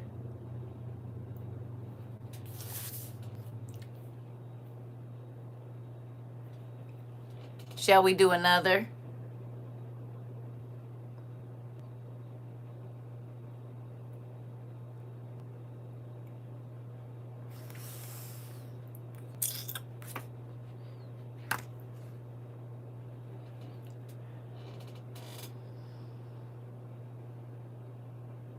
This one they play.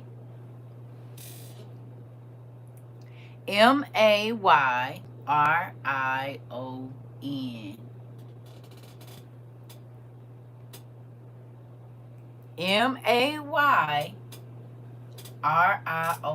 That sounds like Marion to me. Marion. Marion. Mayr. Marion. And there's a Marion County everywhere. I bet almost every state got a Marion County or a city named Marion. A street named Marion. You said y'all know about the Monster Energy drink, repping 666. Yep. Yep. You said, and an upside down cross. Yes. and it's Unleash the Beast. The saint symbol, fleur de lis, comes from the French as a lily flower, appears in the artifact of the ancient Egyptian, Assyrian, Babylonian, and Indian cultures. You said not my granny. You said one right next to me. Uh-oh. Uh-oh. Does. I was born in Marion County. You said I got a speeding ticket in Marion County, Alabama. Oh, they play with us. They just changed the spellings. Man, Google about to pee me off hiding info. Now it's like something else controlling my screen, girl, because we looking too deep. Ah! The entities, AI. That's why they AI is the angel intelligence is making us not be. Because for them to say that when you type the Marion Barry,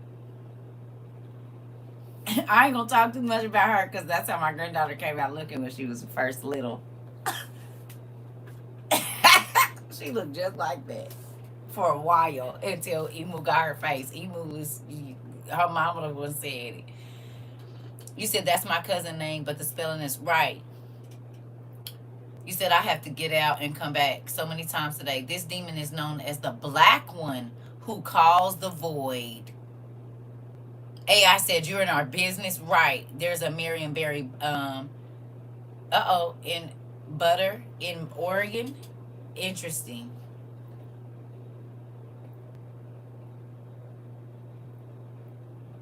Yep, that's why I'm looking in my book, because the internet is doing the most. Marion, classified alongside various auxiliary entities, aerial spirits, and planetary forces rather than a prominent ruling archdemon. Planetary forces. Marion.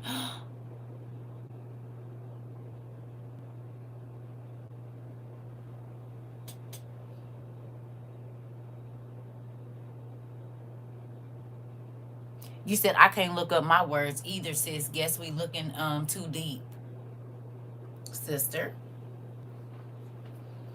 When y'all told me that you can't type in the Book of Thomas or the what's the name of Thomas and it don't come right up, I knew what it was last night.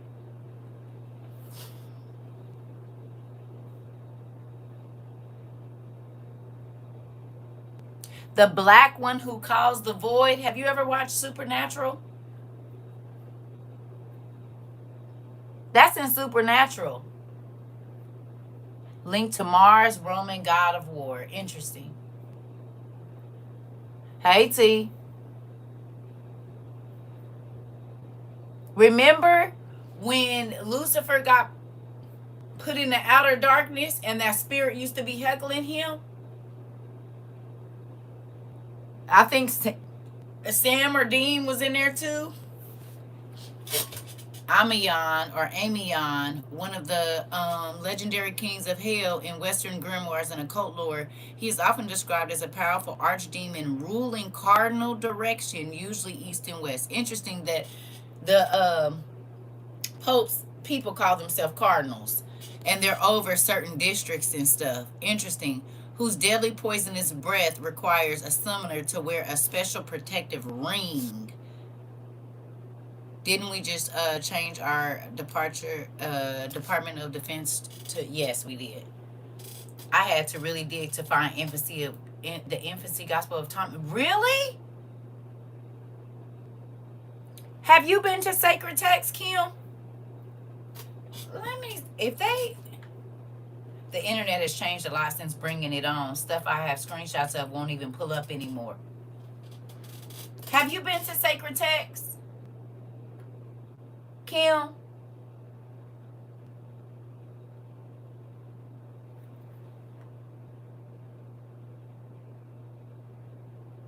Y'all, they hide. Did he tell us they was though? Okay, so I'm gonna show you where to go, Pumpkin, and you can read all of that real quick.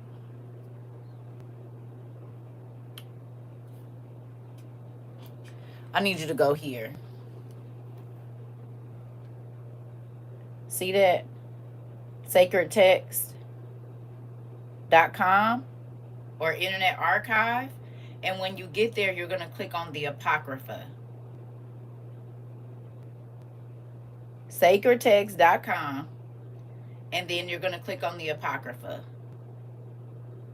And that's where, like, Enoch, the book of Adam and Eve.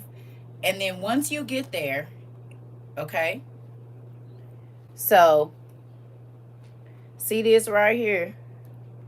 You're going to go up, and this is where you find the infancy of Jesus Christ in the lost books of the Bible. You see that? But you see the Bible antiquities of Philo.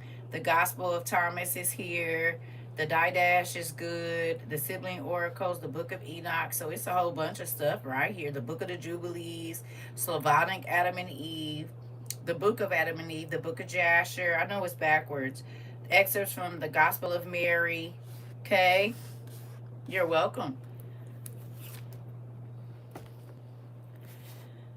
You said I went ahead and purchased a hard drive they sell on there because one day we were in class and I couldn't pull it up.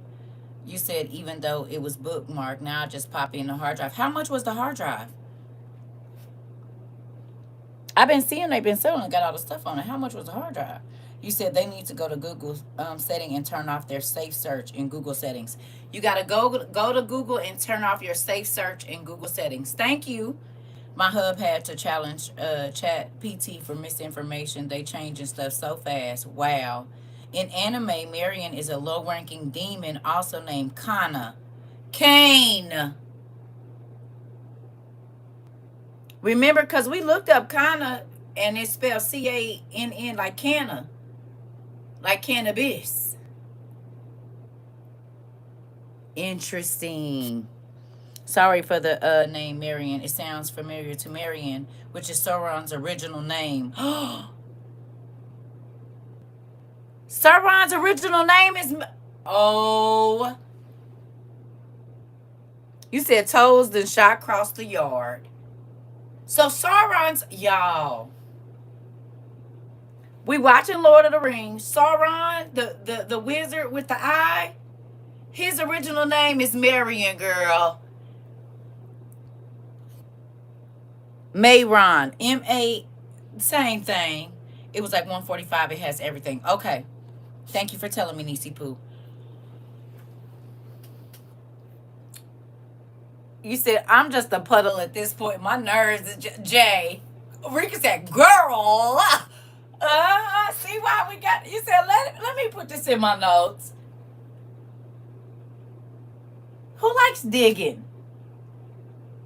My mind blown too. How it all connects. I told y'all, listen, honey. Can y'all look up and see if it's a medicine called Marion in any of those spellings, or Mayron, Mairan or ON? We have a town called Marion Station. Emotional support bucket. That part. Oh, you said detectives we are is, and now y'all see why they keep us off the internet. They don't want us over here because we help people understand. We wake folks up, shake them up real quick. Hello. Is there a medication by the name?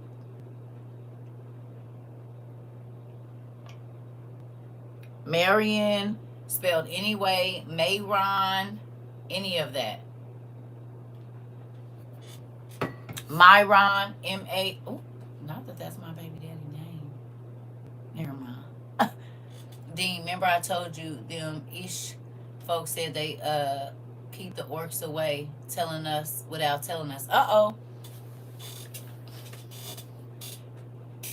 You said Marion, 1771 Green Road.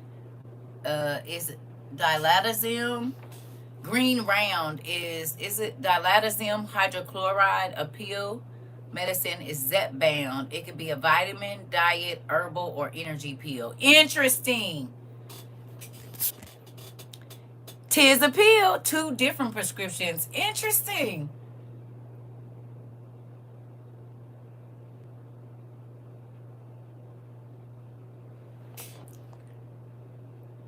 Diltiazem hydrochloride.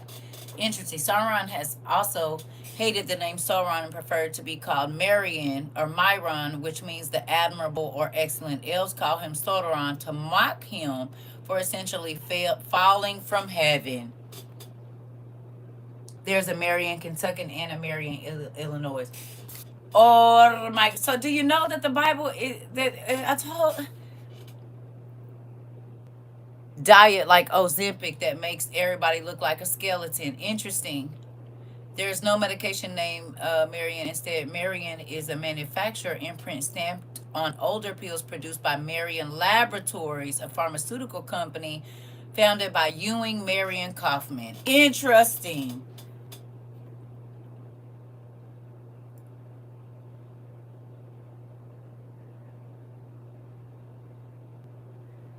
Has been identified as cardism,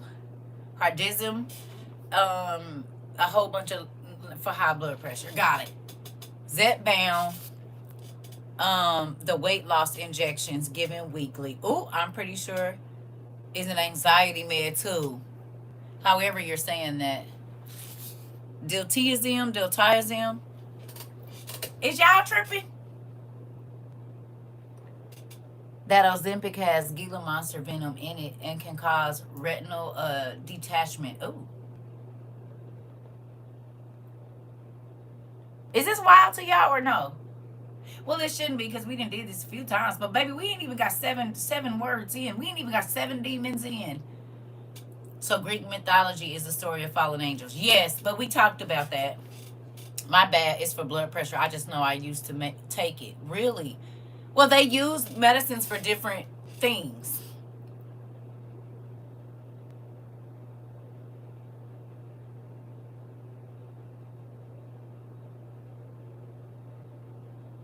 Do y'all think that most Christians should have these books? You take that. You said diltiazem is what I take, and it's a heart pill that converted my heart back to a regular beat for atrial fibrillation. Excuse me, y'all. That's Ozempic. It has lawsuits out the wazoo now. Interesting.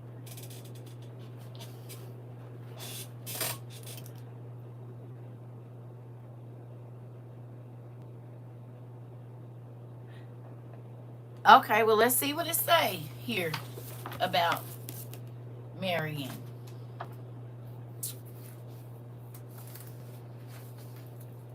We read a little bit. It say this demon is known as the black one who calls the void. Wait a minute, which demon is that in Solomon that is called is speaks from the blackness or is that calls the void? Or it's a demon in Solomon that do that too. Had a co-worker on Ozempic and her stomach it paralyzed her stomach. It treats seizures, but you take Dilaudid. Oh my gosh, thank you for showing me where to go. I can't wait to dig into these. You're welcome, honey. Girl, go on and get you some notebooks. Then let me show you. See, I can show you over here. Go on and get you one of these because you're gonna need it. Get you one of these, right? And then just stock up on as many different kinds of these as you can. We got several different kinds: clear tabs, short tabs, big tabs, long tabs. We got sticky notes, and you're gonna need this. You're gonna need all of this. Dr. J. Marion Sims, an Alabama surgeon who carried out a series of experimental operations on black slave women between 1845 and 1849. Y'all got to get into the Lord of the Ring lore because Marion Sauron served under Ael, who served the Most High. Is it Elevator? Before he was corrupted by Melkor. Okay, hold on. Stay right there in Melkor. Girl, you gonna stay out my business now. That was the other. I just looked at that name. Remember when I was flipping back through? Melka. I just looked at that name. Melcha. A chief, a demon ranked in as a chief duke with 50 lesser spirits under him. Melka himself serves the demon king Raziel. Raziel is one of the infernal kings of the north, as described in the R's. The operation for summoning Melka and his associates is best carried out in a remote location or in a secret room of a house where by no bystanders are likely to interfere. Interesting. And Melkam is a duke who commands thousands of lesser spirits. Melkam serves the mighty king Baruchas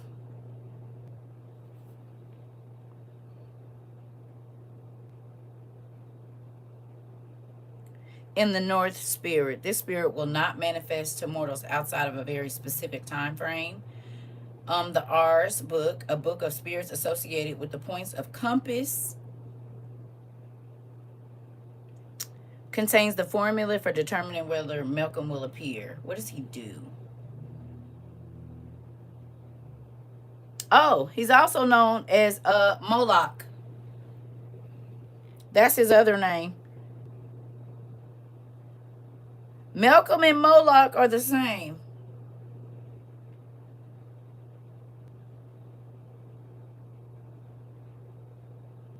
Huh? Melkor is Moloch. So Sauron served under Moloch, which makes sense. Melkor is the mightiest of the Anu, divine beings. The Anu, like the, or the Ana, the Anakim, a powerful Vela before he rebelled against the Creator. Like the sons of Anu.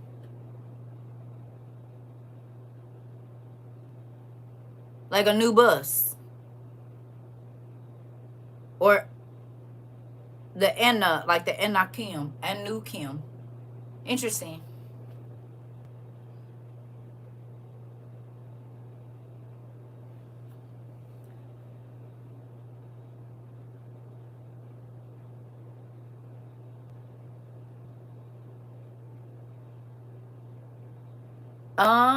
He deals with child sacrifice. Malcolm in the middle. Malcolm in the middle. Malcolm and Melkor. Oh, wow.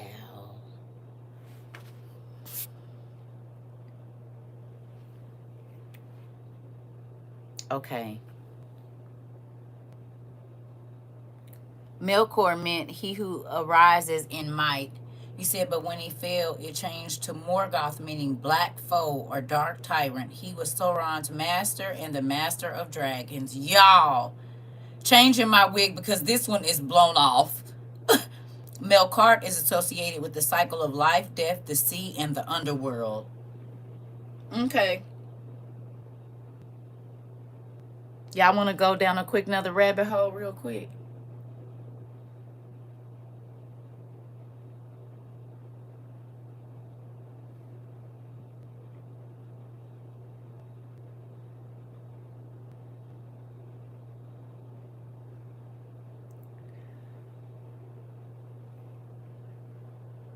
You know, Sauron was an elf before, right? I didn't know that. So I keep seeing at the end of some of these demons' names, Emil or Mil.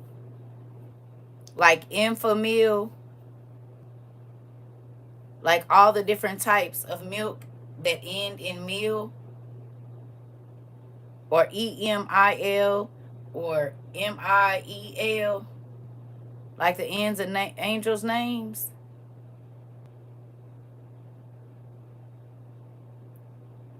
Even Nutra-Amogen. What does it mean?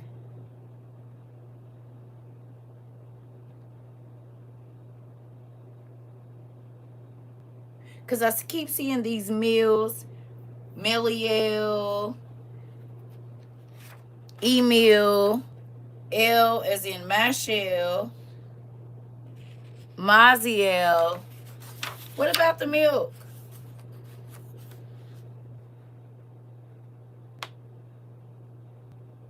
Ain't there an app for kids called Musi or Muzzy?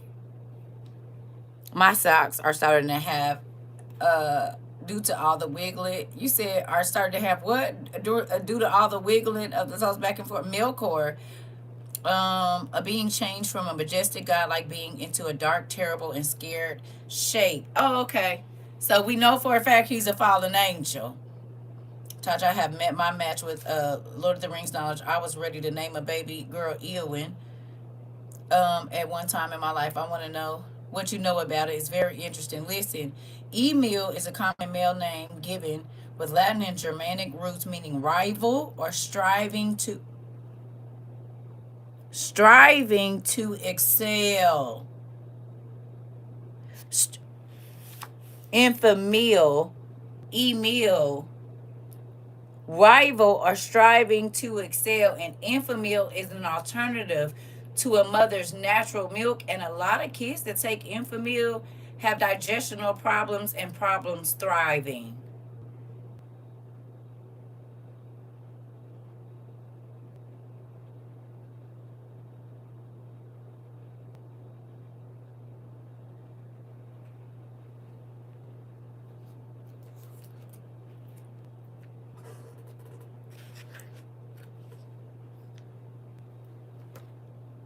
Striving to excel, and a lot of babies have problems thriving when they take infamil. It tear their stomach, and the emil in here is not a, it's not AMIL, it's EMIL.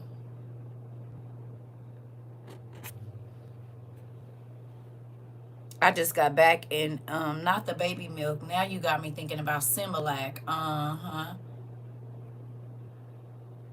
Look up the name backwards and see if it's a demon name.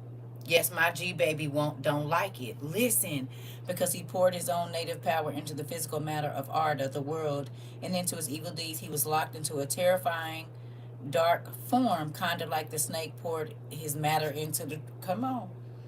The baby milk with the posing on it. You said not infamil that causes life-threatening intestinal disease. NEC. There's a lawsuit right now. Go look on birth injury lawsuit settlement site. Uh, it causes life-threatening intestinal disease. NEC. Let me take a picture of that and send it to my baby.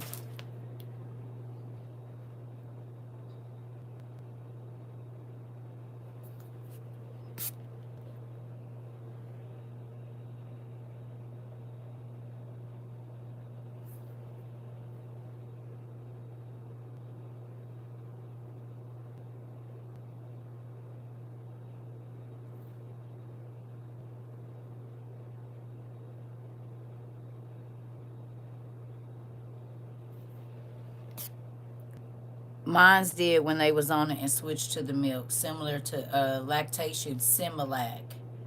Similar to lactation, Similac. Interesting. I'm about to go look up and see if it's a simil. SMI. Give me a second. When I say they do not be playing with us, and because we don't know. Sorry, L. S-E.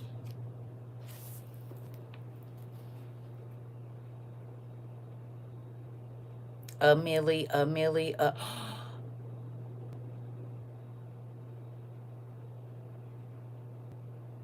hold on. Sarah Quill.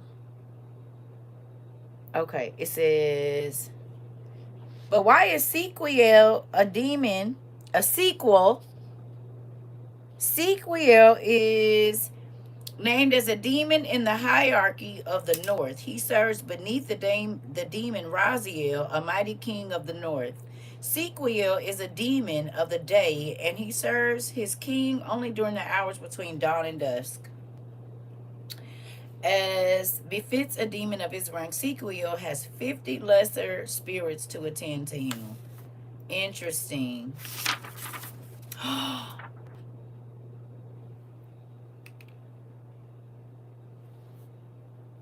Who know a Marine? Who knows a Marine? Who was a Marine? Anybody know a Marine? Sarah Quayle made me angry. And I'm not a nice person. You know a few. What is Semper Fi? Y'all, why is Semper in here as the name of a demon? And they have Semper Fi on their clothes. And sometimes they get it tattooed. Semper Fi. Y'all, Semper, one of the 12 high-ranking servitors of Orion's kings of the East. Semper appears in the book of Oberon and is said to have take the form of a comely maiden. This appearance masks a potent and sometimes terrifying power, for Semper can summon great winds and cast illusions of phantom ships upon the seas. He also causes wounds to fester until they are filled with worms. The name of this demon is identical to a word in Latin meaning always. Although it is unclear from the text if this meaning holds any relevance for the demon, his powers and appearance both bear a resemblance to the goetic demon Vapor.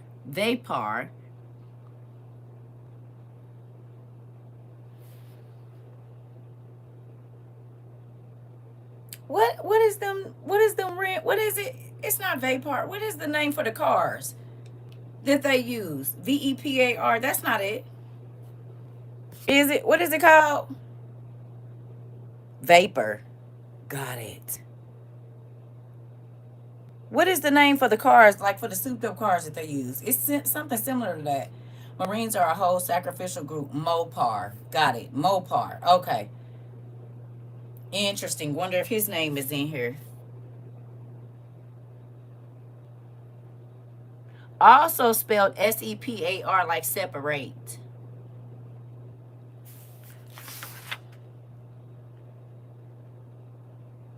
Y'all, why is Shaq in here? But they spell it like how we used to say about his shoes, Shaqs. I got me some Shaqs. SHAX is the name of a demon, y'all. The 44th demon in the Goetia, he also appears in Scott's Discovery of Witchcraft. His name is given as Shax, CHAX. He is said to manifest in the form of a stork with a voice that is both hoarse and subtle. He has the power to render people deaf, blind, and dumb. He is both a liar and a thief, stealing horses as well as money from the house of any king. He will not tell the truth unless magically compelled to do so. And while he gives familiars, the conjurer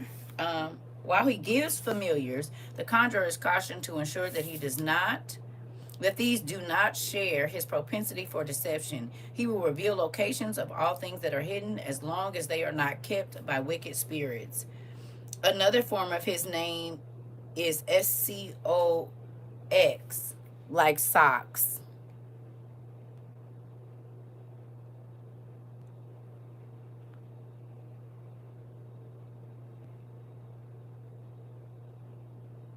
Like white socks, red socks, but it's spelled SCOX.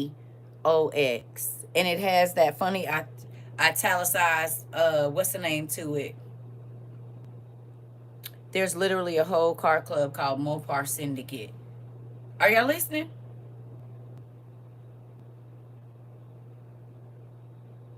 So SHAX, but it's also spelled SCOX, white socks.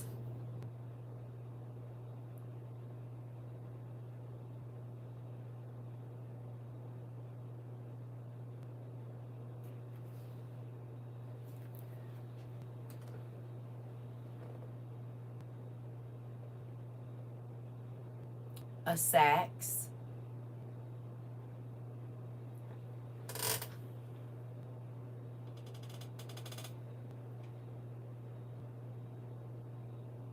He does make shoes. A baseball. And they got the Red Sox too, don't they?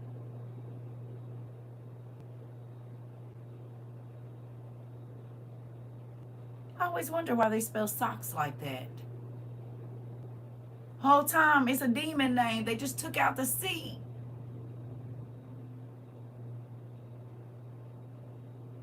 Because why they didn't spell it Socks?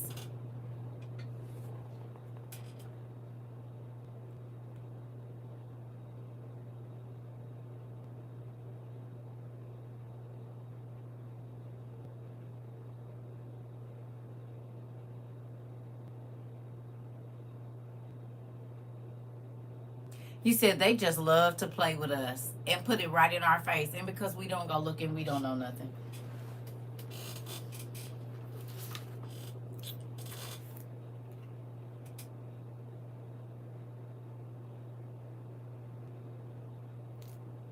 Spanish folks. I got some in my cabinet as we speak. Anybody from the Latin community, please raise your hand.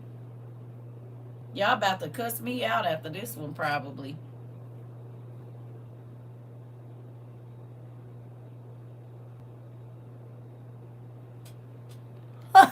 If you are of Spanish or Latin descent, please raise your hand.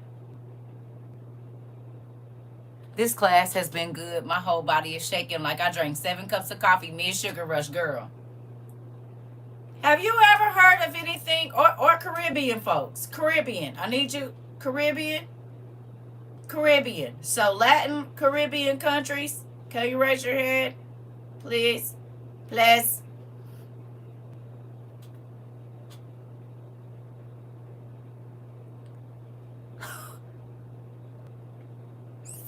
Saison. Saison. Seson.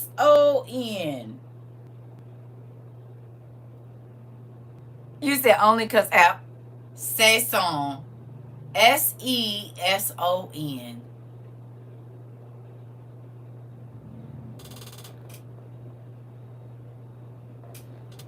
It says one of the 12 influential ministers of the Orient, king over the spirits of the East. So now we know where the Orient comes from. Orients are a type of spirit.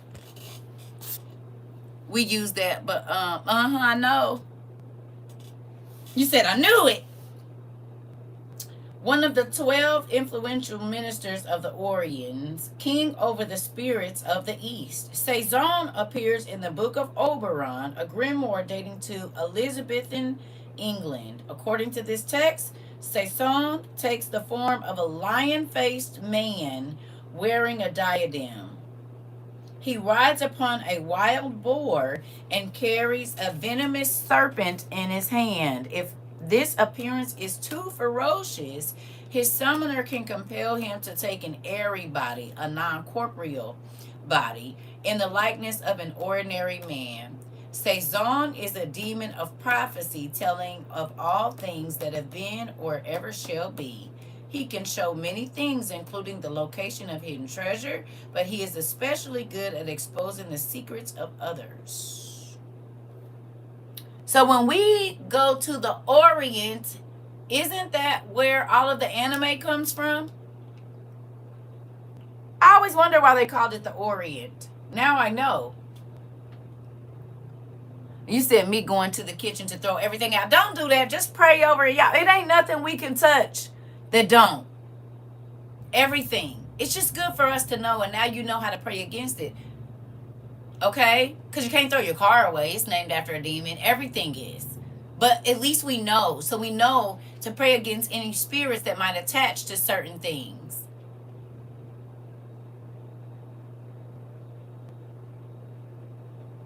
I know I got some too. But think about it. We never think about where these names come from. Now we just know. I'm just saying, y'all, but this is why we do this. Don't flip out on me. Okay? I mean, because there's probably nothing. You said in 1890 to 1932, Barnum and Bailey Circus had a lion-faced man from Poland. Interesting. Oriental. Well, Oriens is a name. It's a spirits, I guess. Goya, the Goyim.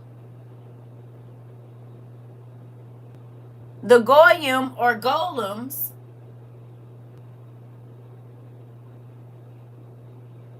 if I'm not mistaken, that comes from the giants.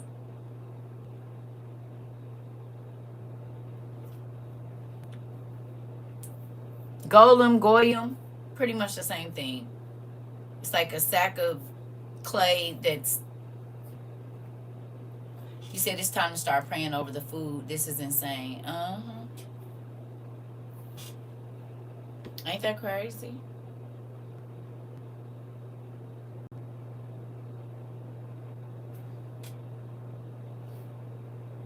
Orions. Orions, y'all. Orions. You said laugh aloud. Okay, and Golem was in the Lord of the Rings. Orions is the Orions. You said the Orient Express, the luxury train made in Belgium that can run from Paris to Istanbul. The Orions. They played in our face. The Orions are the Orions. The spirits from Orion. And they landed in the east.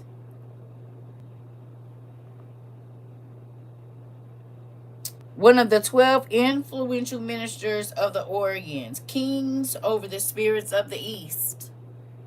And we know, you said an Orion is one of the most recognizable constellations. The Orions, but they spell this Oriens.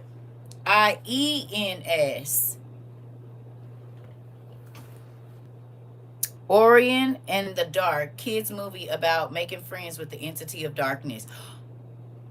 Orion and the Dark is a movie?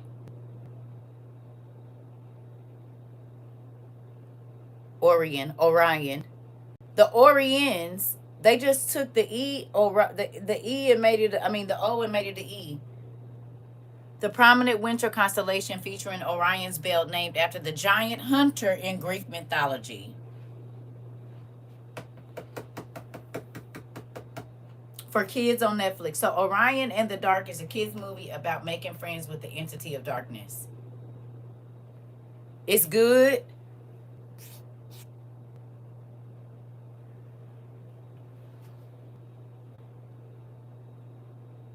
You said Little Nemo is similar to that movie. Okay.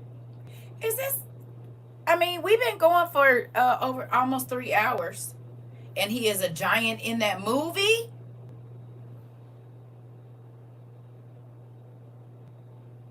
Them played in our face the whole time, girl, because we don't know no better. Omen backward.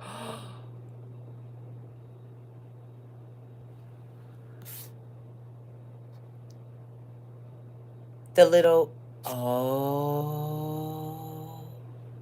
Nemo is Omen backwards. Oh my goodness. And there was Dark Days. Girl.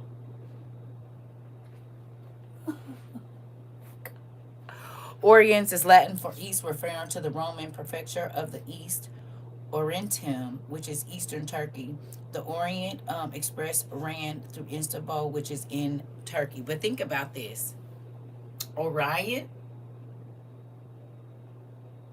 We know for a fact that there's angels that fell. If a third fell, that means a third from Orion, a third from Nibiru, a third from Sirius. This is how we got the people over there in, what's the name, with the bird feet. It makes sense. They hid it though. They try to tell us that's what it's from. But think about it. It makes more sense if these were the rulers, right? Because right here it's saying one of the influential ministers, the king over spirits of the east. So he's a king that's over the spirits of the east. And they call it the Orient. I used to work for a company called Sirius Satellite. Come on. Think about it. They tell us it's from Latin, but is it? If Orion has been here? And don't the Egyptians have Orion in some of their things of when they be looking up at the stars and they do the solar system? Or no? And we know for a fact that ancient literature of the East is a thing. That's how we get anime. You see? Or am I stretching? Cause if you change the letter O, Orion, Orients, Orions, or Orions. And think about it. Koreans, right? Orion.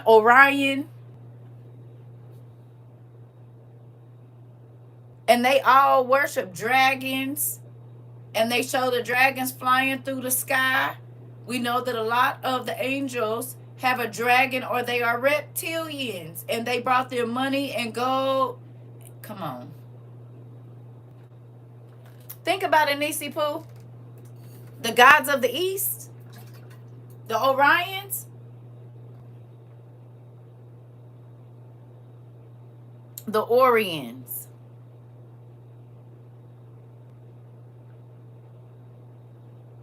We got Siri from Sirius. Think about it. Because they said that the leaders of the ancient Orient had magical powers. The word Ariel is a rare 16th century adjective meaning golden or gilded, derived from the Latin word aureus. Interesting.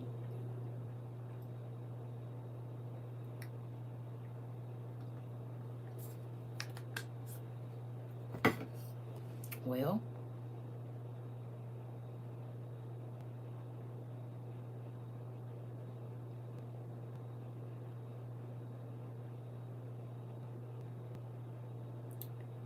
you said exactly. I'm just connecting that Mount Ararat is in East Turkey, as is Istanbul, the end point of the Orient Express. Uh-oh, the Orients had an empire. The Orients were in Turkey. Japheth's descendants are Turkish. Ooh. So Mount Ararat is in East Turkey, and Istanbul is the end point of the Orient Express. No way, Uriel.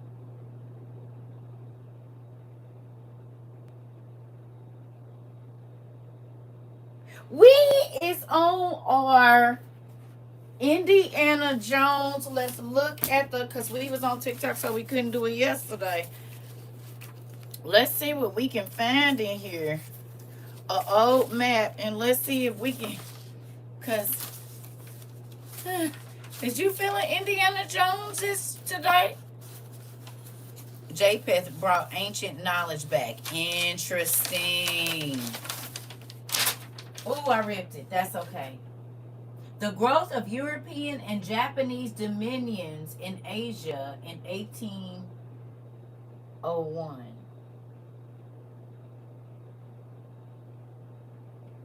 Out of all the things I picked up, and you know I couldn't see the top of it. Y'all, look what that map say. And we was just talking about the East.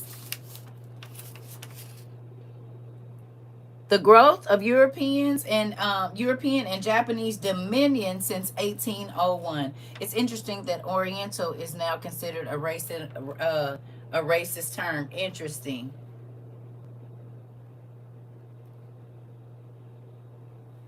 Huh. Ancient translators rendered it as Orion. East Turkestan, Mongolia. Interesting. Persia, Afghanistan. So this is the Chinese Empire. Interesting. I need to be looking at some of these maps.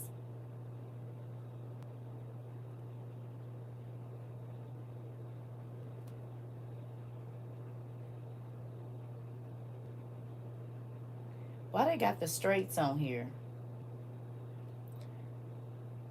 The Balabac Strait.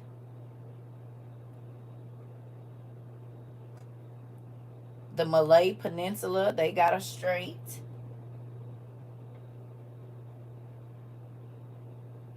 The Bahrain Strait. Interesting. All of these are in the news right now.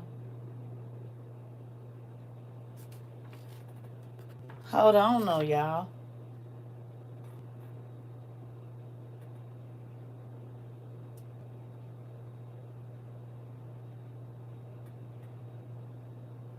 Why do they have an area in the Gulf of Aden?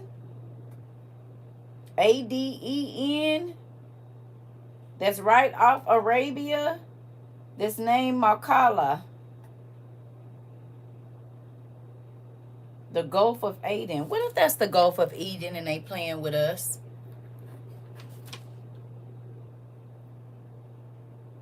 I didn't even know there was a place called the Gulf of Aden.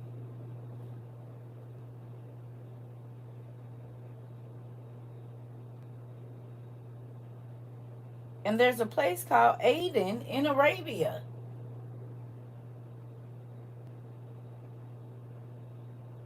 They showing the Strait of Babel. Interesting. Damascus. This was in 1801.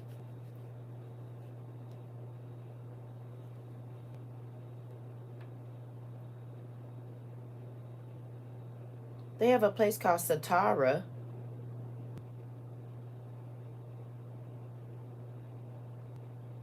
That's in British India. They have a place called Mekran. Let me plug this up before I hang up on y'all. Sorry. Interesting. Aden is an ancient port city in the southern part of the Arabian Peninsula on the north coast of the Gulf of Aden, positioned near the eastern approach to the Red Sea, and has been a de facto capital of Yemen since 2014. It is approximately 170 kilometers east of the Bab el Mandeb Strait. Interesting. Interesting. They told us exactly where Babel was playing. Gulf Aden is a deep water body of Indian Ocean located between the southern coast of Arabian Peninsula, Yemen, and the Horn of Africa, Somalia, and Djibouti, measuring about 550 miles, and it connects the Red Sea to the Bab el Mandeb Strait and to the Arabian Sea, serving as vital global shipping lanes. Interesting. High five, class. How did we get? I don't know. We was supposed to be way over somewhere else, but I guess we were supposed to be over here today. What y'all think? Y'all think this is where we were supposed to go? Because I kept trying to go to what we was going to read. I told y'all we was going to read the martyrdom. You said, I'm about to pinch my own fat meat. Good job. On your birthday, too. Look at God blowing your mind on your birthday. Well, let me go heat up the oven so I can put my chicken in there, and then we can talk for a few more minutes, and then I'm going to eat. And then after I eat, I'm not going to go to sleep. I'll get back on here. Because this is very interesting. The Gulf of Aden is also known as the Gulf of Berbera. Of the Berbers. The Gulf of the Berbers.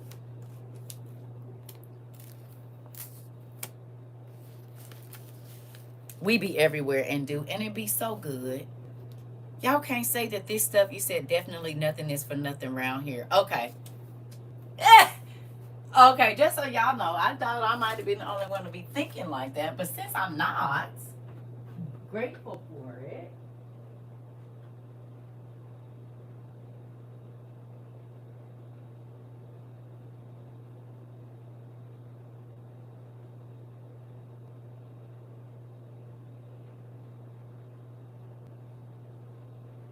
Y'all. So again, with these big thick demon books that we got, right? Does that open up your understanding of who and how many, and when it says the armies of darkness and all of this, while God tells you to put your armor on, and one demon can have 95,000 demons at his disposal, and then our medicine and milk and food is, and it makes sense because some of these demons are demons of agriculture, right? They're demon angels that look over the agriculture, make sure the demons don't mess it up. Well, there's demons of agriculture as well, and this is who the people pray to. We've seen it 1,000 times in the scary movies. The farmer wants his farm to do good and he prays that his thing, and then there's this person that shows up and says, give me this and I'll make your land flourish, and then all of these weird things start happening. The kids start dying in the corn and stuff because the land is haunted or cursed, and if they don't keep feeding the demon, and that's how you get children of the corn.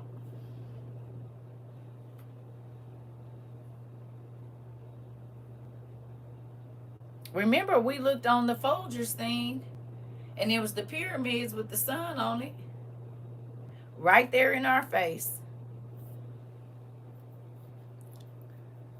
Because if it's Colombian coffee, why is you showing us an Egyptian pyramid, Folgers, even though I'm going to drink it every day?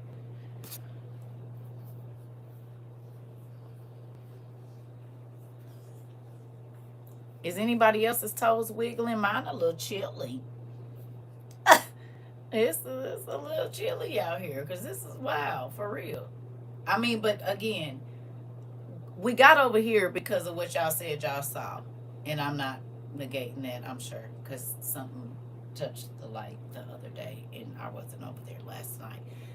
But I said that to say, this is why, one, I caught so much flack, right? Because pastors, they don't want to do this work. They don't want to learn that a lot of witches and warlocks are doctors. They don't want to learn these things, that medicine and all of this. They just want a love offering. They want you to believe that if you give them $7,000, baby, you're going to be healed. And ain't teaching you how to combat the next demon that's going to come in. Off topic, but speaking of a weird coincidences, I was looking up Muskogee words and found that the Romans interacted with what were then known as Muskogee people here in America. Interesting. I've been to Muskogee too. Well, I don't know about the Muskogee you went to, but I know there's a Muskogee in Oklahoma. Nope, this takes a good amount of time and an open mind. Right. You said I've got to get going, but wanted to say this class was fire. So juicy. Love you, Tony. Have a good day. Baby, because we could be here for hours. I ain't going to keep y'all because I'm going to go and let y'all do some stuff and then I'm going to do some stuff. But, and now you see why I said you could take one word and be on it all day. It'll lead you so many places. We didn't went to movies. We didn't went to stars. We didn't went to medicine. We didn't went to milk. We didn't been cars, clothing, and the names just keep going. We didn't only been through about 8 or 9 names, maybe 10. And look at the amount of information we found from just about 10 demon names. We didn't. The medicine is making people sick. The infant stuff for the stomach, all of that. Hello.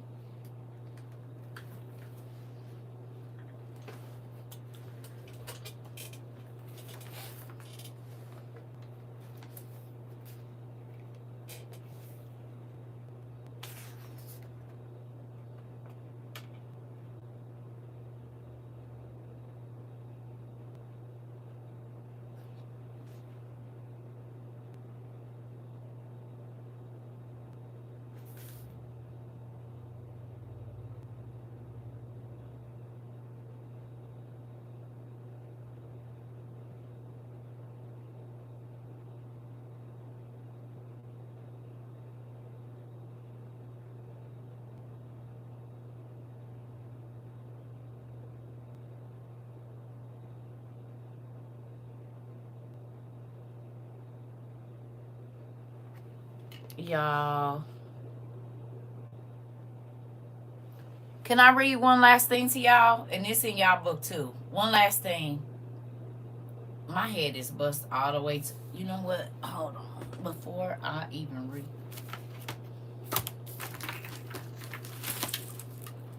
Y'all want one more?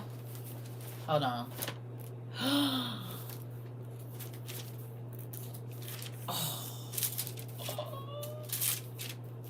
Okay. I got one more for y'all. Y'all want it? OMG.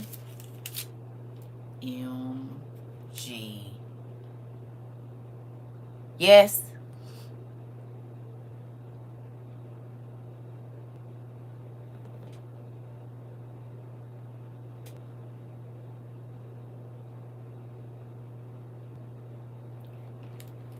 Red Letter Day. In the sworn book of Honorius, the reader is instructed to construct a magical symbol using a number of different colored inks. But what was the scribal significance of the colors? A medieval book was typically written in black ink, and before the 9th century was block text with little or no spacing between words. That would make a manuscript nearly impossible to read, therefore useless to the owner. So, to introduce a new section of text or distinguish certain words, a scribe would often employ the use of different colored ink, thus creating a visual separation from the page. The use of color assigned status to the word, essentially elevating its importance from the text surrounding it. Red or vermilion were generally used for this purpose, made from red lead or mercuric sulfide. I'm sorry, y'all. These materials or similar variants were commonly available throughout most of Europe and could be made into a smooth flowing ink. A frequent element of liturgical manuscripts and books of hours books of the hours depended on the use and status of the color that was and status of color was that of the calendar. Excuse me. The Christian calendar listed saints' days, major feast days such as Christmas and Easter, and other days of worship. Interesting. Early on in book production, red was used to highlight the most important feast, from which we derive the red letter day. Blue, green, and yellow ink soon became available, and complicated hierarchy of color and status developed based on the availability of the cost of the pigment. I'm going to skip down here. By the 14th century, the most important days were illuminated in pure gold or lapis blue, being the most expensive materials, with secondary feast days colored in red or striped red or blues and greens, and the most minor feast days indicated in black. The use of any of these colors in scribal work, whether it was for sanctioned manuscripts for the church or for forbidden grimoires, had great symbolic meaning, not the least of which was a symbol of the very value of a manuscript.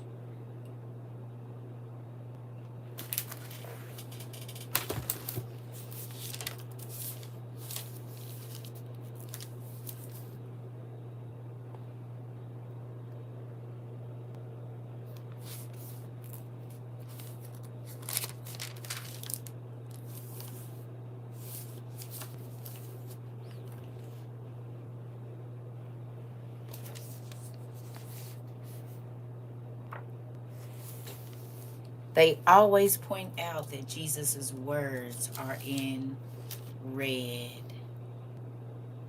You said that's in our demon book too? That's what we in, the demon book, sister.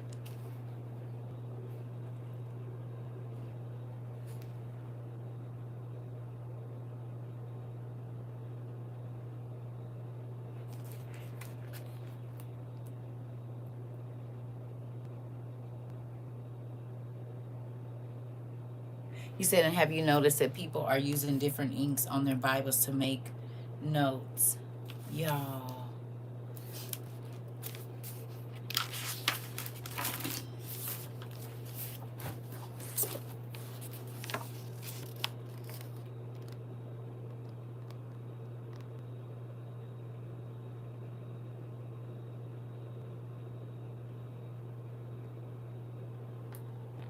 And this was mostly used in the UK? And where was our King James Bible formed at? In like Britain. And we know for a fact they're children of the Druids, magicians, kings of death and stuff.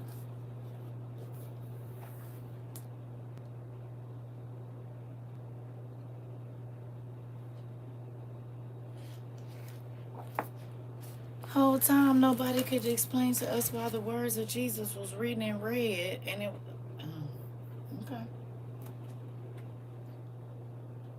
Well, that makes a difference. Interesting. And they told us just because it was Jesus talking whole time. That's not it.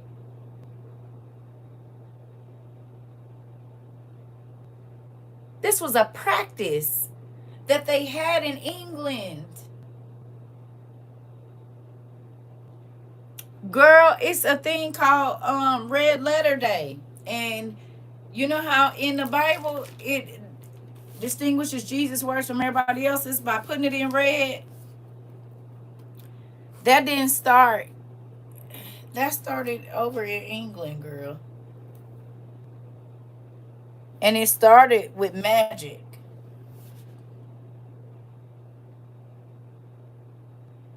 It was called Red Letter Day. If you got your book, go your demon dictionary, the dictionary of demons, go to page 362. Go to page 362. That's wild. They just be making up anything and telling us anything. That just goes to show you that a lot of our pastors and stuff, they really didn't research nothing. Yes. Go to page 362, girl, and read it. The reader is instructed to construct a magical symbol using a number of different colored inks. Now, what's really crazy about that is high-ranking warlocks and stuff use the Bible for magic. All right. They've been playing in our face this whole time. Yes.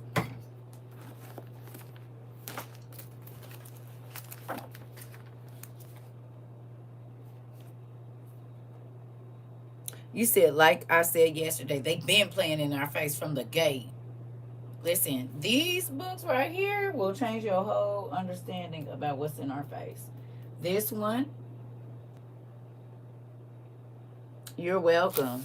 And then we got, where did I put them? Oh, these two. Oh, I forgot this one, y'all. I know I was looking for another one. It's this one. This is the thickest one we got. But this one is a good one too. The Encyclopedia of Spirits. I can't either. I feel so hoodwinked and bamboozled. Right. You said thank you. Going to get my book. I am. This is one. And look how thick. This is the thickest one. These is all demon names, spirit names, fairy names, goblins, and the like. We got this one, the Encyclopedia of Demons, and then we got the Dictionary of Demons. This is the Dictionary of Angels with the fallen angels as well. Okay. These two. And then the first one is this one. I knew it was a book I was missing. I'm like, what is the book? This one. This is our. And all of these books are super thick. I don't know if y'all can see that, but they're not little books. How are all of these demon names here if, you know, look at this. That's almost as wide as my, do you see this? This is just 2 books. And you mean to tell me that it's only the few demon names that's in the Bible? I don't think so. We got the Dictionary of Angels, the Encyclopedia of Demons, and these are demons worldwide. It's not just American names. It shows you most cultures and what they call them. And just like we've been doing, you find out it's the same evil spirit. They just change their name depending on the region that they're in. You said they revised the black and red one, so more have been added to it since then. Really? Which one? This one or the big one? The diamond, the demon dictionary. There's more. Interesting. And just thinking about all of the years of lies too. Yeah. The inspiration in June 1899, Louis Kloss read Luke 22 about Christ's blood and the new covenant. He thought of printing the words of Jesus in the color of blood. Interesting. In 1899. And they told us that's how it's supposed to be. I remember asking, this is why they try to keep us so busy with work and school. Thank you, Lord, for blessing me to be a part of this class. Come on. Celebratory days dedicated to the goddess of grain and the goddess Venus, and the anniversary of the founding of Rome clearly marked in red on the calendar. What? The goddess of grain and the goddess of Venus, and the anniversary of the founding of Rome clearly marked in red on the calendar. Interesting. And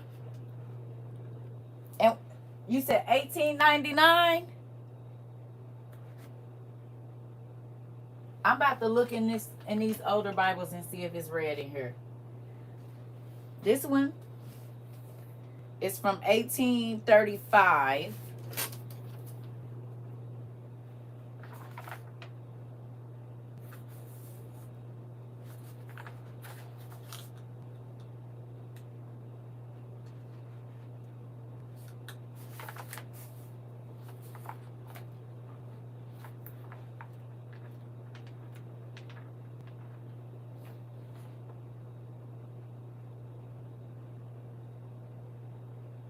Then cometh Jesus with them unto a place called Gethsemane, and saith unto his disciples, sit ye here. There's no red. Okay, so go to Matthew 26. Matthew 26. I'm about to go in my regular.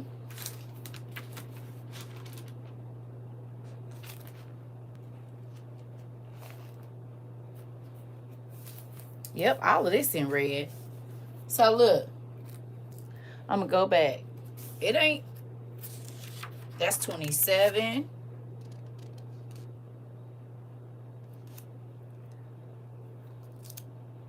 That's 25. So Matthew 25. So all of this should be red. So we're going to go back. Matthew 24. That's 25. Yep, that ain't lying, y'all. Here go Matthew 20. That's 22. 23. 24. Yep, ain't no red. Since we have we talked about Dr. Faust, please check page 226. I will. Look, this is Matthew, ain't no red. This is 24, 25, and 26. If you go to a Bible in your house, can you tell me if it's red? Because it sure ain't red in here. This is Matthew 24 through 26. And if I open my Bible, Matthew 24 through 26 is all red. And ain't not a damn stitch of red nowhere in here. And this Bible's from 1835. Matter of fact, go for Matthew 20. Go for Matthew 20. Start at 20. Matter of fact, no. Matthew 17. Hold on. Matthew 15. Matthew 13. Matthew 12. Just start at Matthew 1, I'm guessing. Hold on. Nope. Start at Matthew 4. Start at Matthew 4 and go all the way up to Matthew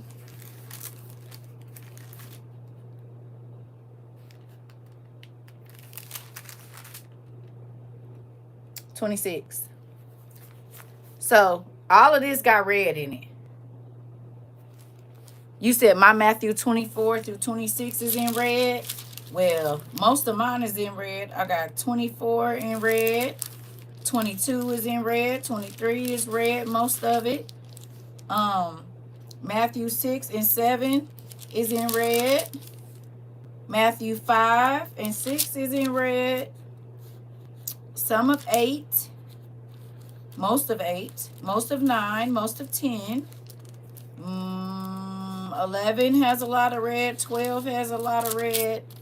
13 has a lot of red. 14 is looking mostly black. 15 has a lot of red. 16 has a lot. 17 has some. 18 has a lot. 19, 20, 21, 22, 23, 24, 25, 26 don't have as much. And then 27. Yours is not in red. It's a red letter edition. Interesting. And yours does not. And yours is 1960. And this is 1835, and there's no red.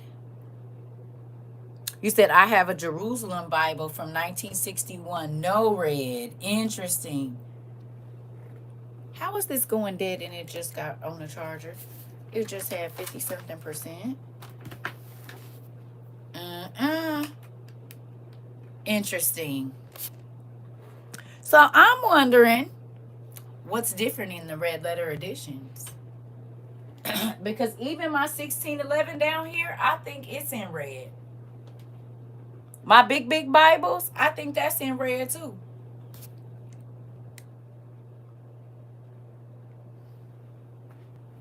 My Apocrypha is in red in here.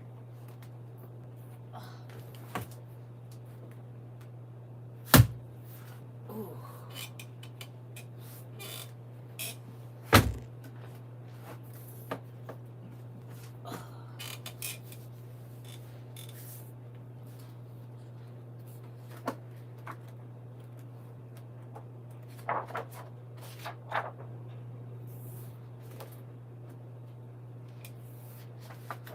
Oh no, it's black. Hold on.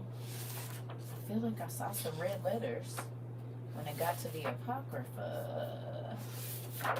Ah, here we go. Look. Oh, oh, Jesus.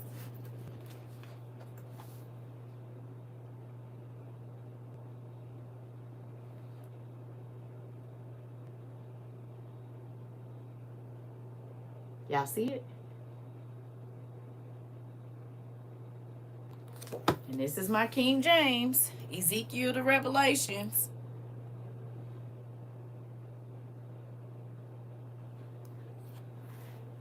Now, I don't know if the words of Jesus are in red. We're going to go see.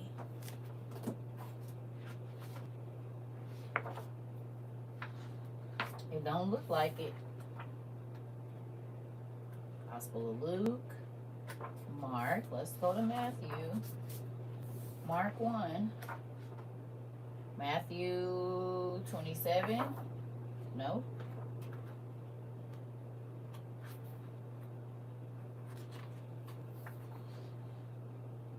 Matthew 28.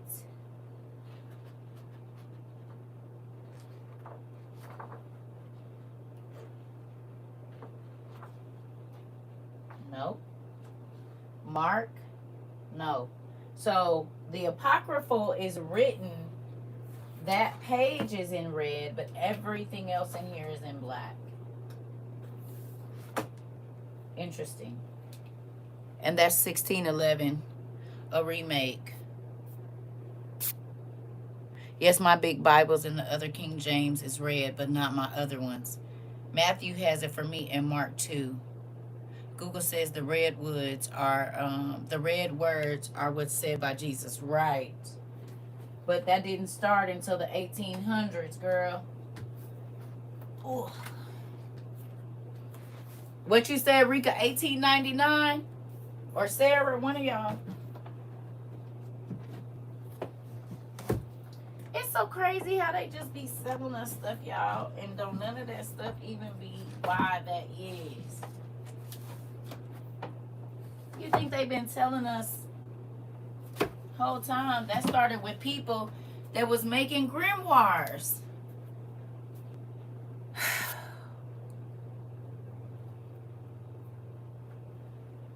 We just, I mean, do y'all get how crazy this is?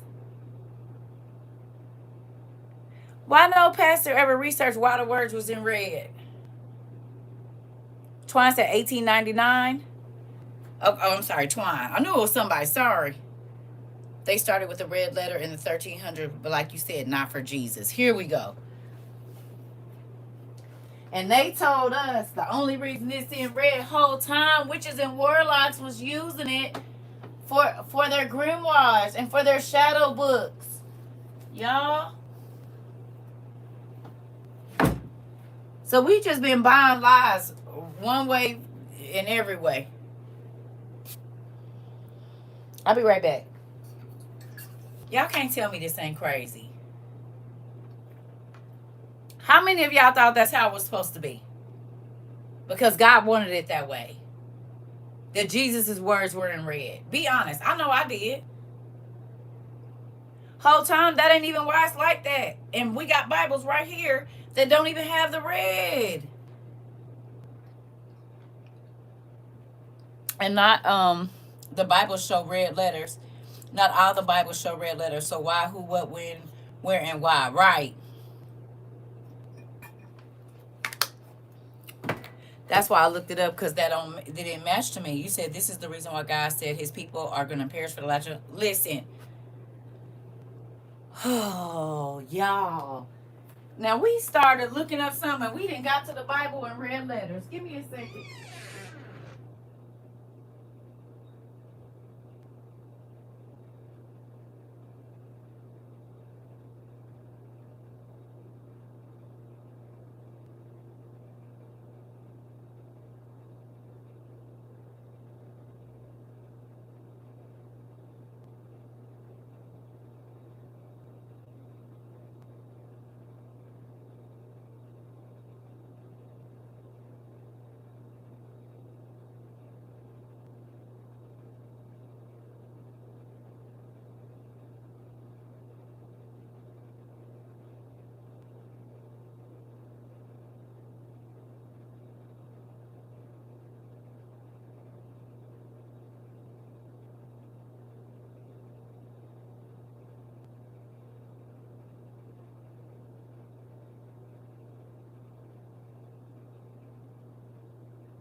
Sorry about that.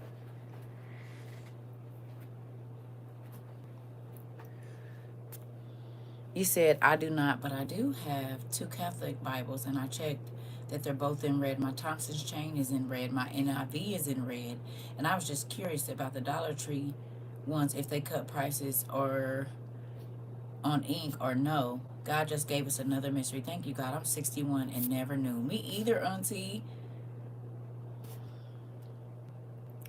And it says most Catholic Bibles don't use red. Most Catholics don't use red letter Bibles, even though they're the ones that sanction it. One chapter has 73 verses missing. In which one? So somebody just started talking and writing lies whole time. Listen, you said they even have a saying about things being red letter to signify importance. Uh. See how many little things actually do matter? Do you think it's a such thing as going too deep into understanding God's word, the ways and wills? This Bible is, I can't remember when. T of y'all, did you say? I don't know who sent this. I can't remember. Don't kill me, y'all. But let's see, because this Bible, I think we said this Bible was what, like 1873 or 1879? Y'all remember? Who sent me this? Is you in class today?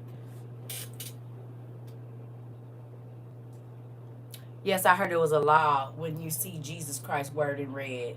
I was just in the Dollar Tree looking those Bibles and didn't see any red in them. Okay, so this is like, I think this is 1873, this Bible. So we going to go back here and look. Y'all, the Apocrypha is in here.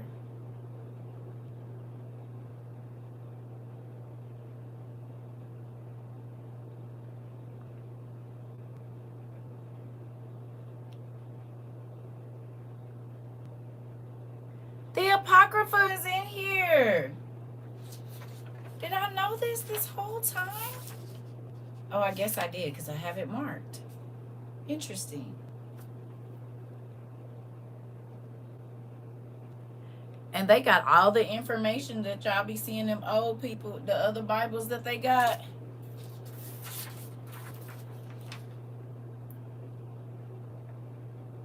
I guess I did know because I didn't mark it. I be forgetting. It says the Apocrypha have 183 chapters, 6,081 verses, 152,185 words.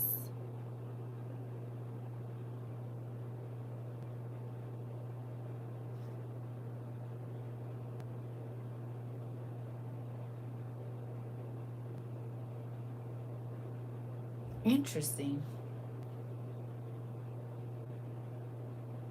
It says the book of Esdras was written in the year 623 before Christ. Interesting.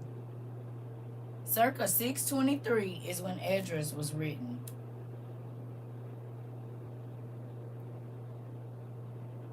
First Chronicles or Second Chronicles was written in 1610. Joachim and Eliakim was written in 606 and 599.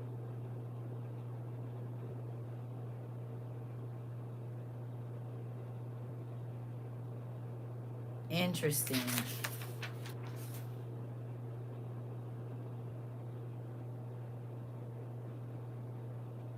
I bet you it lists some other books in here if I get to looking around in here.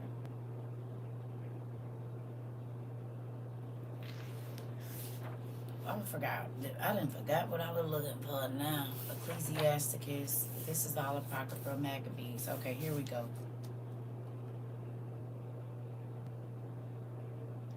It says translated out of the original Greek, the New Testament. So Matthew's gospel was written 6 years after the death of Christ. Mark's gospel was written 10 years after the death of Christ. The first epistle of Peter was written 19 years after the death of Christ. Paul's first and second epistles to the Thessalonians was written 19 years after Christ's death. Luke's gospel was written 28 years after the death of Christ. Paul's epistle to the Galatians, 23 years after Christ's death. Paul's two epistles to the Corinthians and that of Romans, 24 years after Christ's death. And Paul's epistles to the Philippians, to Philemon, or Philemon, however you say that. Colossians, Ephesians, and Hebrews was written 29 years after the death of Christ.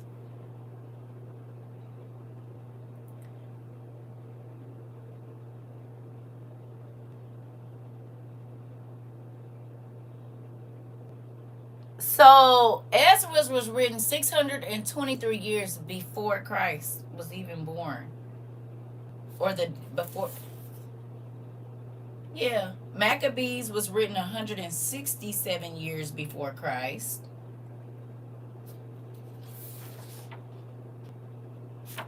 Let's see when the wisdom of Solomon.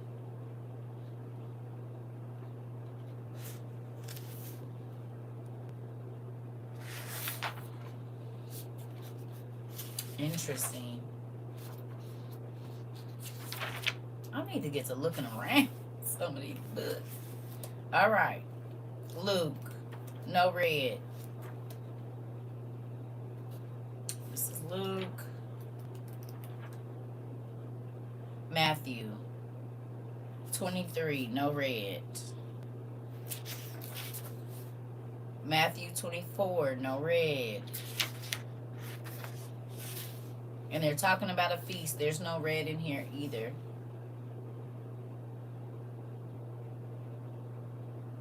So it shows. Now this is cool.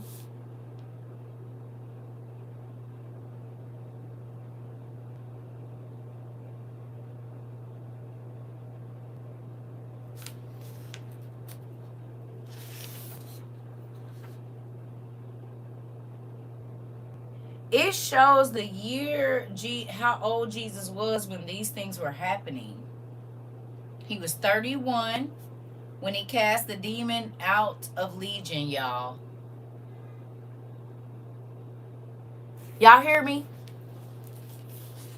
Jesus was 31 when he cast the demon out of Legion. He was 31 when the bloody issue was healed.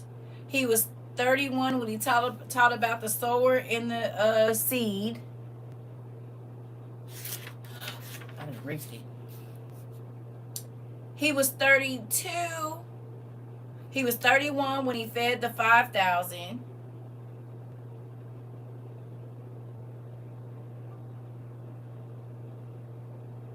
He was 32 when the disciples was eating and they was saying they didn't wash their hands.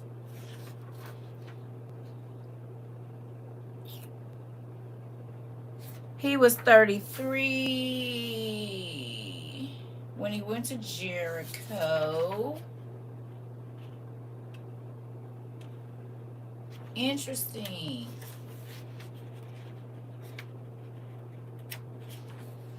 Let me be careful because I'm ripping pages. Like this book ain't almost however many years old. Yep, he was 32 when he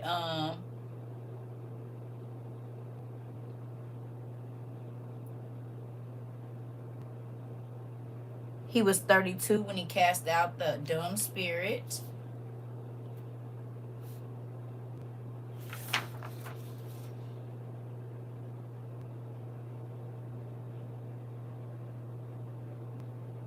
He was 33 when he rode into Jerusalem. Interesting.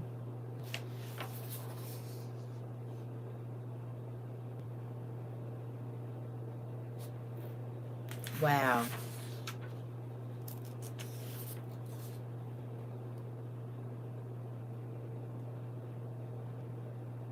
When he raised the widow's son, he was 31.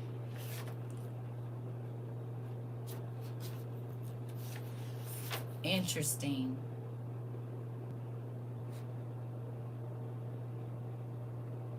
He was 32 when he started sending out the disciples.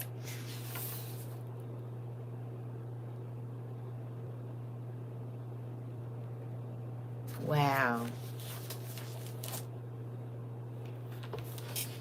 What? Talk about revelation, girl. 31 was when I got out of the world for the first time. 29 started it for me, and 31 I was done.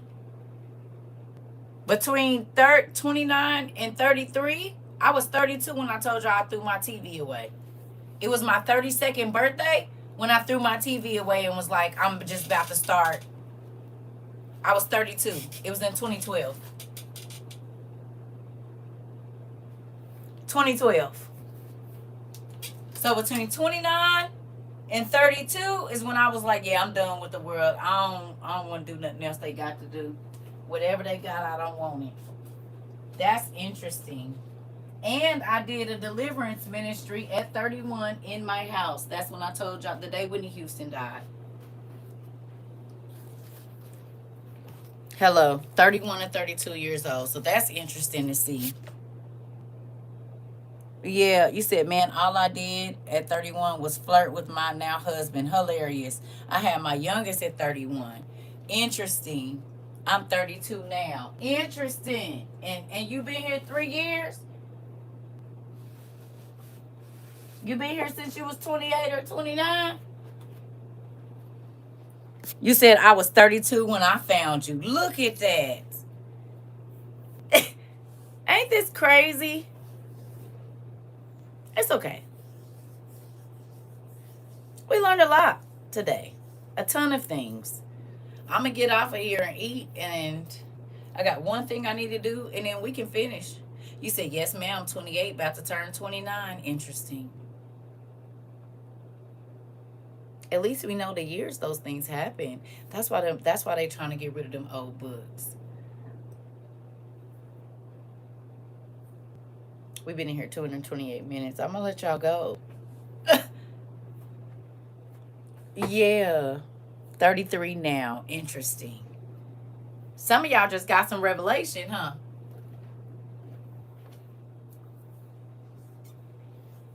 You said, yes, that's the reason why we've been grabbing them. Yes, thank God, because I was 40 when I surrendered my life to the Father. Come on. A lot of people start walking with God in their 40s, though. Remember? It was a lot of people that answered the call. Moses answered the call at 40. Wow, I finished my 20s with WOIU. Before that, I was acting up. Interesting. I love y'all, too. High five on learning today with me. Y'all done taught me a lot. We done learned a lot. Let me eat, and then we'll see what we're going to do after that. I don't plan on going to sleep. My brain is packed with so much. I'm shocked and speechless. Me too. Y'all about to get them demon books out, though, ain't you? You said was in church but didn't have a relationship with Dad. Come on. It's all right. His time is the perfect timing. High five, sister. And this all started by y'all seeing something in here and something happening last night. And look how far we done went. We didn't blew our niece's brain. God done blew our niece's brain all the way back on her birthday. I mean, look. You said I got to get all this excitement out from class. I'm trying to tell you. You said, why are you in my bed right now? Even my signs and symbols book. Uh-oh. Uh-oh, auntie. Listen. You said, and did I rededicated my life at 43? You said, sure did. Listen. So we done learned all this stuff today. Again, man's traditions. And it's actually what we was going to read today if y'all did the homework. But we ain't been able to get to that. You said, I can't sleep. Gotta go do braids. These kids here. Oh, okay. Well, have a good time. I love y'all. I'll see y'all maybe in a little bit. I got one thing I need to do before I do that. And if not, we didn't have a lot of class. This gives y'all time to go and finish watching whatever you need to watch. Because we still on Lord of the Rings, trying to figure out who is what and where and why. JPEF's kids. Right. You said his last 3 years was light, though. Oh, I don't know about that. If you knew you was going to die in 3 years, how would you feel? because he knew. He might not have known the date, but he did know. All my demon books is on my bed right now, plus the size and symbol book. Gotcha. Okay. You said stay out my bedroom. Yeah. I mean, because these, again, we bring them out when we need them. They're important for a moment. Not that they're not important all the time, but it just might be, I mean, again, we're seeing these names. We know that they're trying to bring different entities into our realm. So it's important that we familiarize ourselves with some of these names and stuff like that, just in case we see them. Love you too, Pumpkin. Okay. I love y'all. I'm about to go eat.